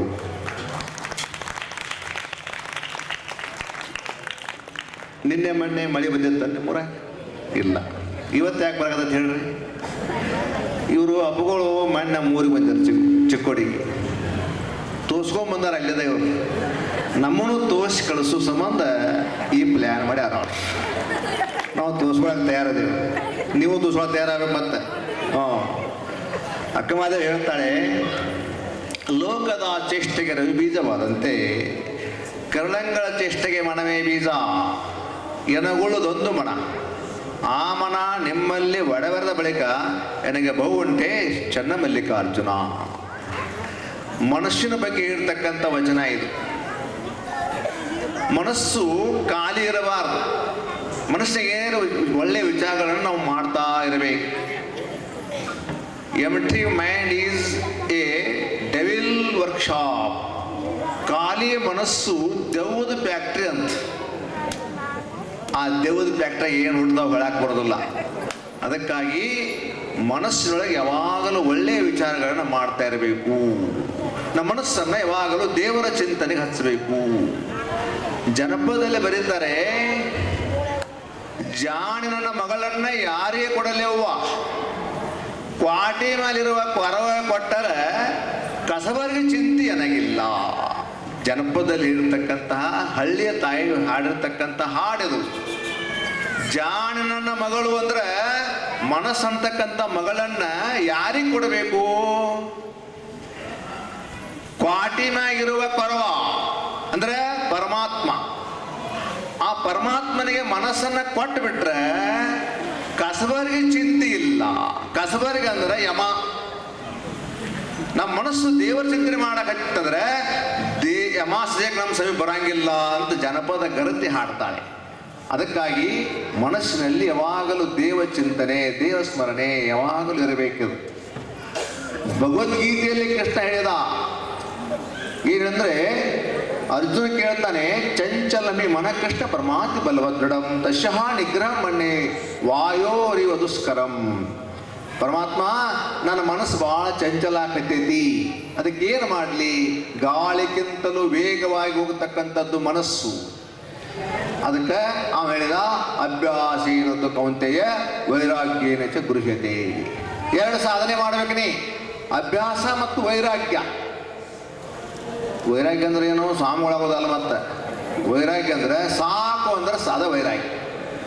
ಬೇಕಂದ್ರೆ ಸಂಸಾರ ಶುರು ಆಕೈತಿ, ಸಾಕಂದ್ರೆ ವೈರಾಗ್ಯ. ಅದಕ್ಕಾಗಿ ಅಭ್ಯಾಸ ಸಾಧನೆ ಮಾಡಬೇಕು, ಆಮೇಲೆ ವೈರಾಗ್ಯ ತಾಳಬೇಕು. ಅಂದಾಗ ಈ ಮನಸ್ಸನ್ನು ನಿಲ್ಲಿಸಿಕ್ ಬರ್ತದೆ ಅಂತಕ್ಕಂಥದ್ದು.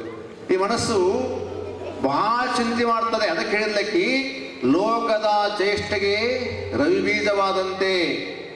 ಸೂರ್ಯೋದಯ ಆಯಿತು ಅಂದ್ರೆ ಎಲ್ಲರೂ ಎದ್ದು ಬಿಡ್ತೀವಿ ನಾವು. ನೀವು ಹೇಳ್ತೀರಿ, ಪಕ್ಷಿಗಳು ಹೇಳ್ತವೆ, ಪ್ರಾಣಿಗಳು ಹೇಳ್ತವೆ, ಎಲ್ಲ ಕೆಲಸ ನೋಡ್ಕೋ, ರೈತರು ಹೊಲಕ್ಕೆ ಹೋಗ್ತಾರೆ.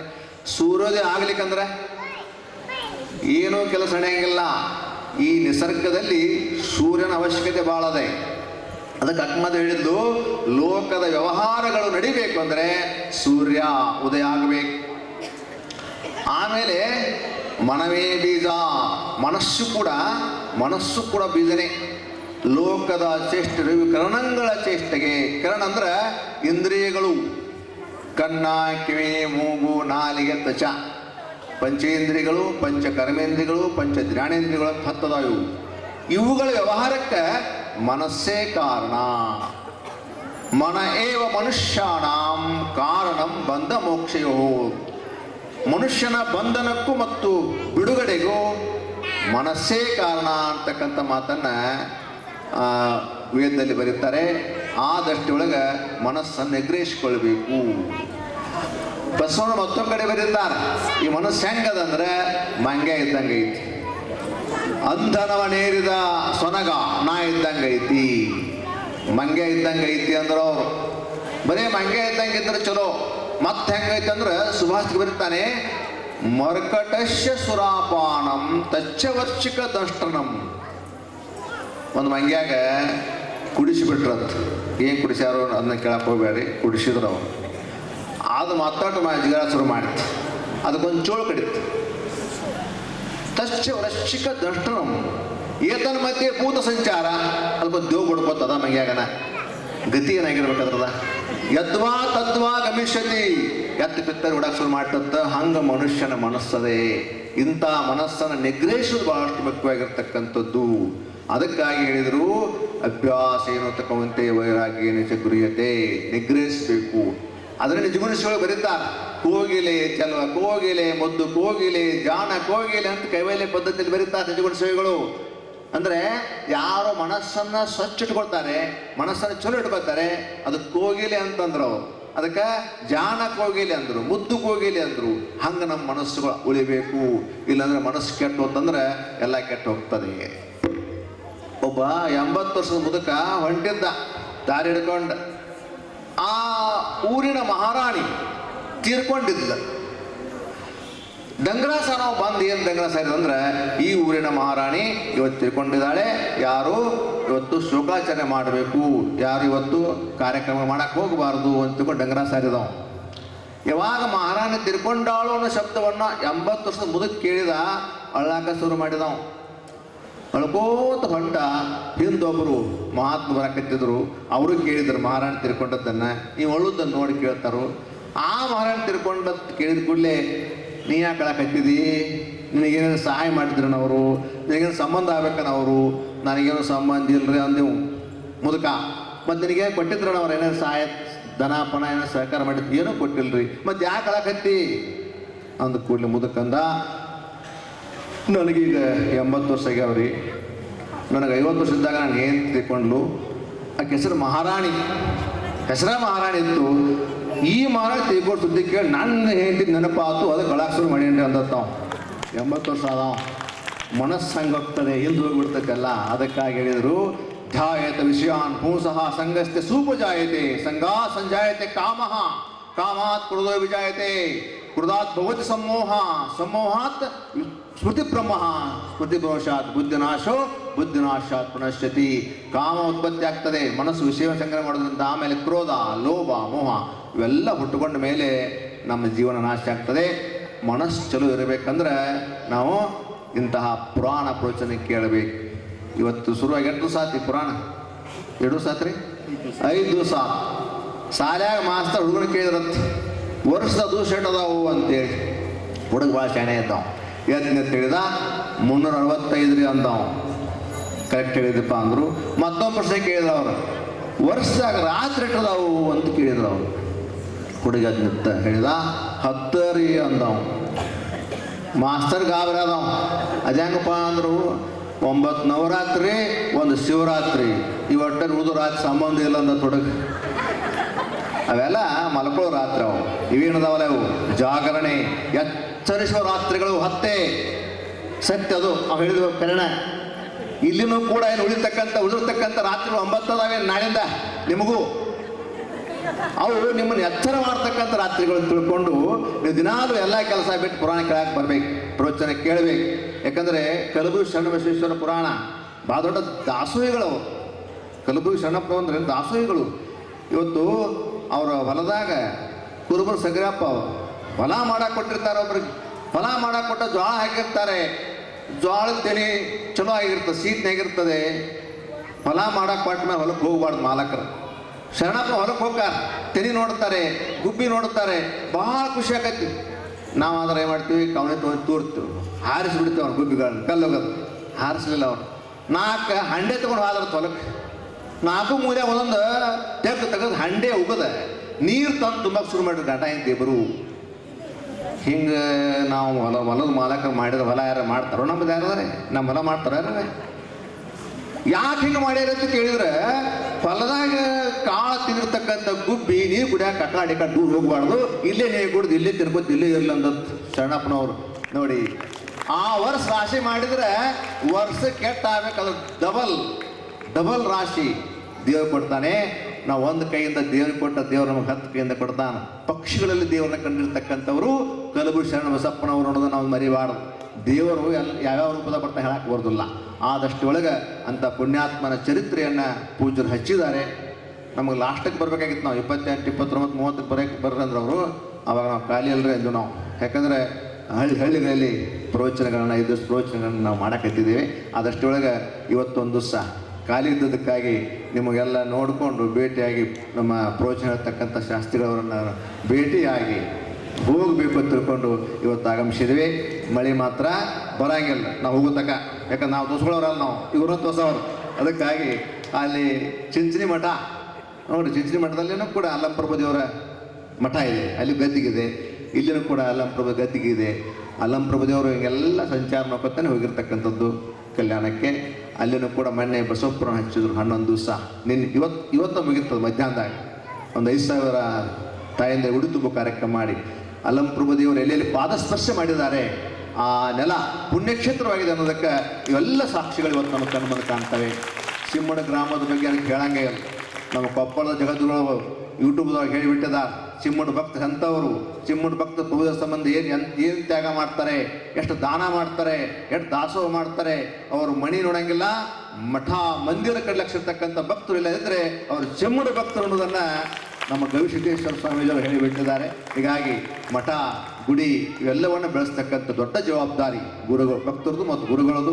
ಇವತ್ತು ಚಿಮ್ಮಡದ ಹೆಸರು ಇಡೀ ನಾಡಿನಾದ್ಯಂತ ಇವತ್ತು ನಾವು ಕೇಳ್ತಾ ಇದ್ದೇವೆ. ಆ ನಿಟ್ಟಿನಲ್ಲಿ ಪ್ರಭುದೇವರ ಈ ಒಂದು ಕಾರ್ಯಕ್ರಮ, ಅಕ್ಕಮಹಾದೇವಿ ಜಯಂತಿ ಕೇಳಿನ್ಯ ಅಪ್ಕೊಂಡು ತೇರನ್ನು ಮಾಡಕತ್ತೇರಂದ್ರೆ ಎಲ್ಲಿ ಎತ್ತ ಕೇಳಿನ್ಯ ಅದನ್ನು ಈ ವರ್ಷ ಆಗ್ತದೆ ತೇರು ಮಾಡಕ್ಕಂದ್ರು. ಈ ವರ್ಷ ತೇರು ಮಾಡ್ಲಿಕ್ಕೆ ಹಾಕೋರು ಜಗ್ಗವ್ರು ಯಾರೇ ಎಣ್ಯ ಇಲ್ಲೇ ಕೂತಾರ್ರಿ ಮುಂದೆ ಅಂದ್ರು. ಎಲ್ಲ ಕಡೆ ಗಣಮಕ್ಳು ತೇರು ಜಗ್ಗಿದ್ರೆ ಇಲ್ಲಿ ಹೆಣ್ಮಕ್ಳು ತೇರು ಜಗ್ಗತಕ್ಕಂಥ ಒಂದು ಸಂಪ್ರದಾಯ ಶುರು ಮಾಡೋರದಾರ. ಅವರು ಜಗ್ಬೇಕು ತೇರನ್ನು, ಹೆಣ್ಮಕ್ಳು ಗಂಡ್ಮಕ್ಳು ಭೇದ ಮಾಡಬಾರ್ದು, ಎಲ್ಲರೂ ಜಗ್ಬೇಕು. ಪ್ರಭುದೇವರ ಆ ಒಂದು ತೇರವನ್ನು ಯಾರು ಜಗ್ತಾರೆ, ಯಾರು ಎಳಿತಾರೆ ಅವರೆಲ್ಲರಿಗೂ ಕೂಡ ಆಶೀರ್ವಾದ ಮಾಡ್ತಕ್ಕಂಥವ್ರು. ಹೆಣ್ಣು ಮಕ್ಕಳು ಗಂಡು ಮಕ್ಕಳು ಭೇದಿಲ್ಲ, ಒಳಗೆ ಸುಳಿಯುವ ಆತ್ಮ ಹೆಣ್ಣು ಅಲ್ಲ ಗಂಡು ಅಲ್ಲ ಅಂತಕ್ಕಂಥ ಸಿದ್ದರಾಮೇಶ್ವರ ಹೇಳಿದ್ದಾರೆ. ಆ ನಿಟ್ಟಿನೊಳಗೆ ತೇರು ಕೂಡ ಈ ಗುಡಿದಾಗಲಿ ಈ ಮಠದ್ದಾಗಲಿ ಮುಂದಿನ ಸಲ ಆ ಒಂದು ಅಕ್ಕಮಹಾದೇವಿ ಜಯಂತಿಯನ್ನು, ಅಕ್ಕಮಹಾದೇವಿ ಮೂರ್ತಿಯನ್ನು ತೀರಿನಲ್ಲಿ ಇಟ್ಟು ಆ ಎಳೆಯುವಂತಾಗಲಿ ಅಂತಕ್ಕಂಥ ಮಾತನ್ನು ಹೇಳ್ತಾ, ಅವಾಗ ನನ್ನನ್ನು ಕೂಡ ನೆನಪಲ್ಲಿ ಕರ್ರಿ ಅನ್ನುವಂಥ ಮಾತನ್ನು ಹೇಳ್ತಾ ಎರಡು ಮಾತಿಗಳನ್ನು ಕೊಡ್ತಾ ಇದ್ದೀನಿ. ಬಹಳ ಅಂದಾರ ಈಗಾಗಲೇ ಪೂಜ್ಯರು ಸಾಕಷ್ಟು ವಿಷಯಗಳನ್ನು ತಮ್ಮೆಲ್ಲರಿಗೆ ಹಂಚಿದ್ದಾರೆ. ನಾಳೆ ಸಾಯಂಕಾಲದೊಳಗಾಗಿ ವರನ ಪಕ್ಷದಲ್ಲಿ ಯಾವ ರೀತಿ ಹೆಸರನ್ನು ನೋಂದಾಯಿಸಿದ್ದಾರೆ, ವಧುವಿನ ಕಡೆಯೂ ಸಹಿತ ಸದ್ಭಕ್ತರು ಹೆಸರನ್ನು ನೋಂದಾಯಿಸಿದ್ದಾರೆ. ವಧುವಿನ ಕಡೆಯವರು ವರನಿಗೆ, ವರನ ಕಡೆಯವರು ವಧುವಿಗೆ ಒಂದು ಆಯರಿಯನ್ನು ತರುವಂತಹ ಮಾಹಿತಿಯನ್ನು ತಮಗೆ ತಿಳಿಸಿ ಬುಧವಾರ ದಿವಸದ ಕಾರ್ಯಕ್ರಮವನ್ನು ಸಹಿತ ತಾವೆಲ್ಲರೂ ಭಕ್ತಿಯಿಂದ ಯಶಸ್ವಿಗೊಳಿಸ್ರಿ ಎನ್ನುವಂತಹ ಅತ್ಯಂತ ಭಕ್ತಿಯ ಮನವಿಯನ್ನು ಎಲ್ಲ ಸದ್ಭಕ್ತರಿಗೆ ಮಾಡ್ತಾ ಇದ್ದೀವಿ.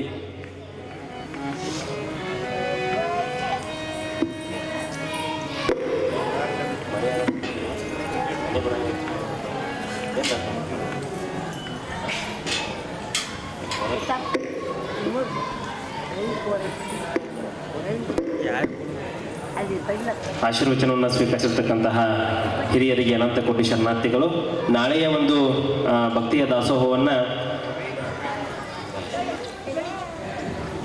ಹಿರಿಯರು 20 ವರ್ಷಗಳ ಹಿಂದೆ ನಮ್ಮ ಊರಿನಲ್ಲಿ ಪ್ರಾಥಮಿಕ ಶಾಲಾ ಶಿಕ್ಷಕರಾಗಿ ಸೇವೆಯನ್ನು ಸಲ್ಲಿಸಿ ಇವತ್ತಿನ ಬಾಗಲಕೋಟ್ನ ಮರಡದಲ್ಲಿರತಕ್ಕಂಥ ಶ್ರೀಯುತ BD ಅತ್ತಾರ್ ಸರ್ ಅವರೊಂದಿಗೆ ಕುಳಲಿಯ ಸದ್ಭಕ್ತರಾಗಿರ್ತಕ್ಕಂಥ ಶ್ರೀಯುತ ಬಸನ್ನ ಗಣಿ ಅವರು ಇರುವರು ಸಹಿತ ನಾಳೆಯ ದಾಸೋಹವನ್ನು ನೆರವೇರಿಸಲಿದ್ದಾರೆ. ಅವರಿಗೂ ಸಹಿತ ಶ್ರೀ ಗುರುವಿನ ಕೃಪೆಯನ್ನು ಪ್ರಾರ್ಥನೆ ಮಾಡ್ತಾ ಇದ್ದೀವಿ.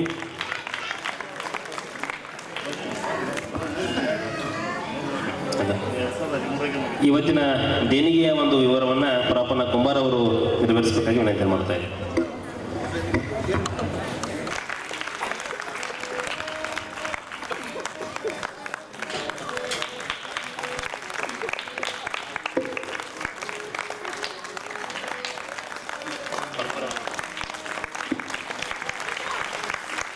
ಇರುವರು ಪರಮ ಪೂಜ್ಯರಿಗೆ ಮತ್ತೊಮ್ಮೆ ಸಕಲ ಸದ್ಭಕ್ತರ ಪರವಾಗಿ ಭಕ್ತಿಯ ನಮನಗಳನ್ನು ಸಲ್ಲಿಸ್ತಾ ನಿನ್ನೆಯೇ ಈ ವಿಷಯವನ್ನು ತಮ್ಮೆಲ್ಲರಿಗೆ ತಿಳಿಸಬೇಕಾಗಿತ್ತು. ನಿನ್ನೆ ದಿವಸ ತಾವೆಲ್ಲರೂ ತಿಳಿದಂತೆ ನಿರಂತರ 15 ದಿನಗಳವರೆಗೆ ಚಿಮ್ಮಡ ಗ್ರಾಮದಿಂದ ಶ್ರೀ ಮಲ್ಲಿಕಾರ್ಜುನ ದೇವರ ಕಂಬಿಯ ಒಂದು ಪಾದಯಾತ್ರೆಯನ್ನು ತೆರಳಿ ನಿನ್ನೆಗೆ ಚಿಮ್ಮಡದ ಪುರಪ್ರವೇಶ. ಗುರುರ್ಬ್ರಹ್ಮ ಗುರುರ್ವಿಷ್ಣು ಗುರುರ್ದೇವೋ ಮಹೇಶ್ವರಃ ಗುರು ಸಾಕ್ಷಾತ್ ಪರಬ್ರಹ್ಮ ತಸ್ಮೈ ಶ್ರೀ ಗುರವೇ ನಮಃ. ಗುರವೇ ಸರ್ವಲೋಕಾನಾಂ ವಿಸಜೆ ಭವರೋಗಿಣಾಂ ನಿಧಯೇ ಸರ್ವವಿದ್ಯಾನಾಂ ದಕ್ಷಿಣಮೂರ್ತಯೇ ನಮಃ. ಸರ್ವಮಂಗಳ ಮಾಂಗಲ್ಯೆ ಶಿವೆ ಸರ್ವಾರ್ಥ ಸಾಧಿಕೆ ಶರಣ್ಯೆ ತ್ರಯಂಬಕೆ ಗೌರಿ ನಾರಾಯಣಿ ನಮೋಸ್ತುತೆ.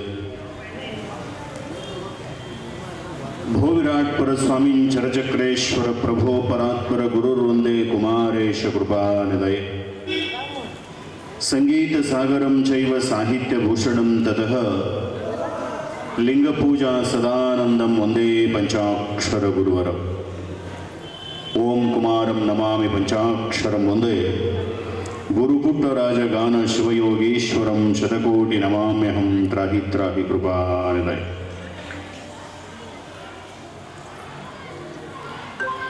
ವೀಣೆ ನೂತನ ಶಬ್ದ ಪಾಣಿಯಿಂದೊಗೆವಂತೆ ಜಾಣ ಶ್ರೀ ಗುರುವೆ ನೀವು ನುಡಿಸಿದಂತೆ ನಾ ಮಾಣದಲ್ಲಿ ನಡುವೆ ಗುರುವೇ ಕೃಪೆಯ. ಪ್ರಾರಂಭದಲ್ಲಿ ಲೋಕಮಾತೆಯಾಗಿ ಜಗದ ಜನನಿಯಾಗಿ ಅಖಿಲಾಂಡ ಕೋಟಿ ಬ್ರಹ್ಮಾಂಡ ನಾಯಕಿಯಾಗಿ ಸತಚಿತ್ತನಿತ್ಯ ಪರಿಪೂರ್ಣವಾದ ಪರಬ್ರಹ್ಮ ಸ್ವರೂಪವಾದಂಥ ತಾಯಿ ಶಾಂಭವಿಯನ್ನು ಭಕ್ತಿಯಿಂದ ಹೃದಯ ಸಿಂಹಾಸನದಲ್ಲಿ ಸ್ಥಾಪಿಸಿ 12ನೇ ಶತಮಾನದಲ್ಲಿ ಕಾಯಕವೇ ಕೈಲಾಸ, ನುಡಿಗೆ ತಕ್ಕರಡೆ, ಸರಳತೆಯ ಸಭ್ಯತೆಯ ಸಂಸ್ಕಾರದ ಮಾತುಗಳನ್ನು ವಚನದ ಮೂಲಕ ಹೇಳಿ ಈ ಕನ್ನಡ ನಾಡಿನ ಸಾರಸ್ವತ ಲೋಕವನ್ನು ಉದ್ಧರಿಸಿದ ಈ ನಾಡನ್ನು ಆಧ್ಯಾತ್ಮಿಕ ಸತ್ಸಂಗದ ಕೇಂದ್ರವನ್ನಾಗಿ ನಿರ್ಮಿಸಿ ಸತ್ಯದ ಬದುಕನ್ನು ತೋರಿಸಿಕೊಟ್ಟಂಥ ಅಲ್ಲಮ ಬಸವಣ್ಣ, ಚನ್ನಬಸವಣ್ಣ, ಮಹಾದೇವಿಯಕ್ಕ, ಗಂಗಾಂಬಿಕೆ, ನೀಲಾಂಬಿಕೆ, ಚೆನ್ನಯ್ಯ, ಕೇತಯ್ಯ, ಕಕ್ಕಯ್ಯ, ಹರಳಯ್ಯ, ಆ ಎಲ್ಲ ಬಸವಾದಿ ಶರಣ ಸಂಕುಲದ ದಿವ್ಯ ಭವ್ಯ ಭಕ್ತಿಯ ವಚನಾಶೀರ್ವಾದವನ್ನು ಹೃದಯಾರೆ ಧ್ಯಾನಿಸಿ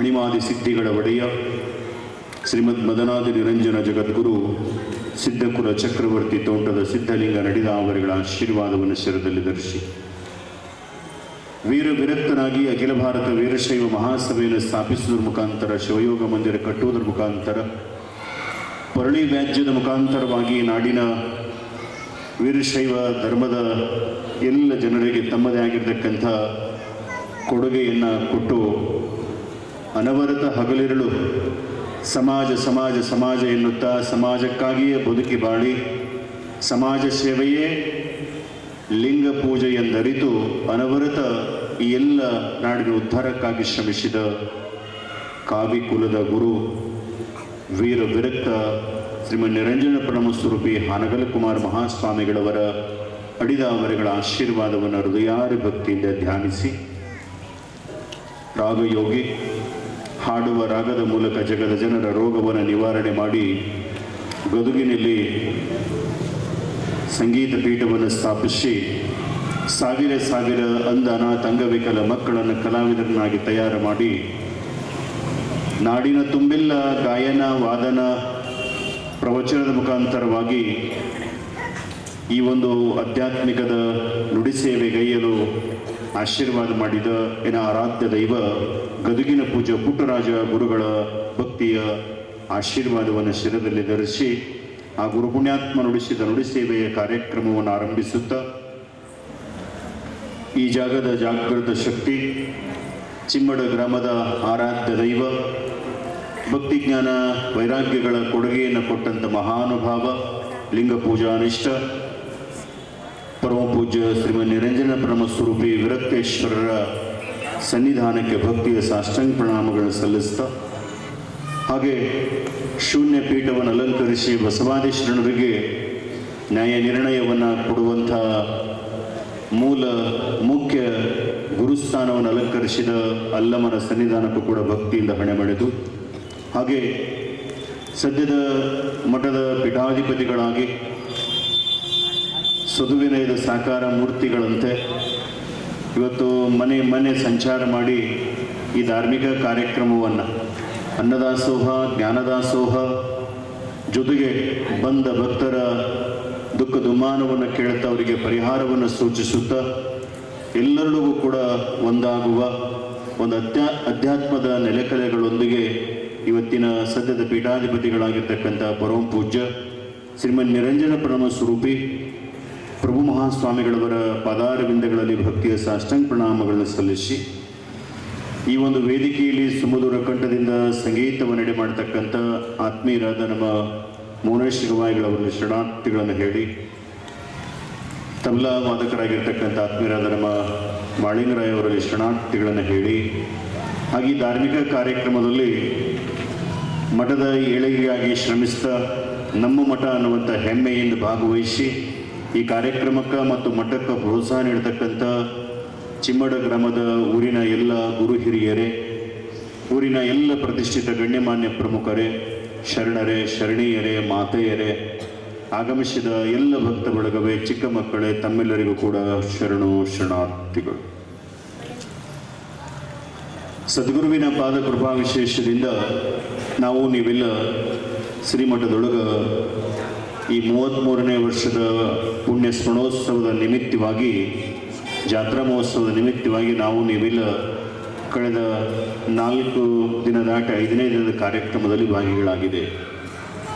ನಿನ್ನಿನ ಪುರಾಣದ ಹಿನ್ನೆಲೆಯೊಳಗೆ ಅಕ್ಷರ ದೀಕ್ಷಾ ಕಾರ್ಯಕ್ರಮವನ್ನು ಬಹಳ ಸುಂದರವಾದ ರೀತಿಯಲ್ಲಿ ಸುಮಾರು ಒಂದು 20ಕ್ಕೂ ಹೆಚ್ಚು ಮಕ್ಕಳು ನಿನ್ನೆ ದಿವಸ ಅಕ್ಷರಾಭ್ಯಾಸವನ್ನು ಶರಣಬಸವನೊಟ್ಟಿಗೆ ಪಡೆದರು ಅನ್ನುವಂಥ ವಿಚಾರ.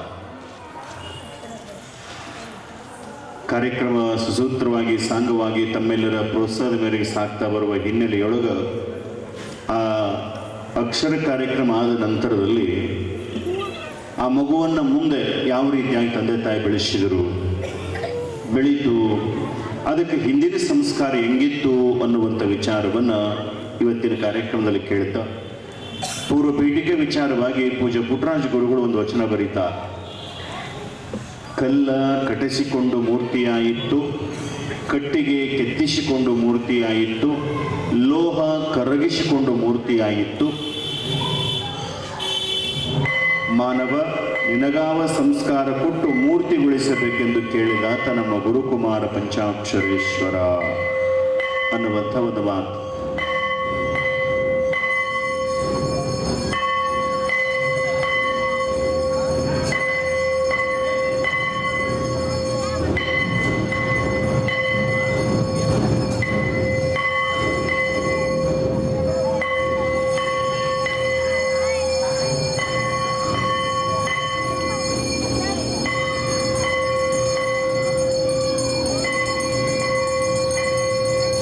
ಬಿಡ್ರವ, ಇನ್ನೂ ಜನ ಬರೋರು ಬರ್ತಿರ್ತಾರೆ. ಈ ಕಡೆಲ್ಲ ಖಾಲಿ ಅದ.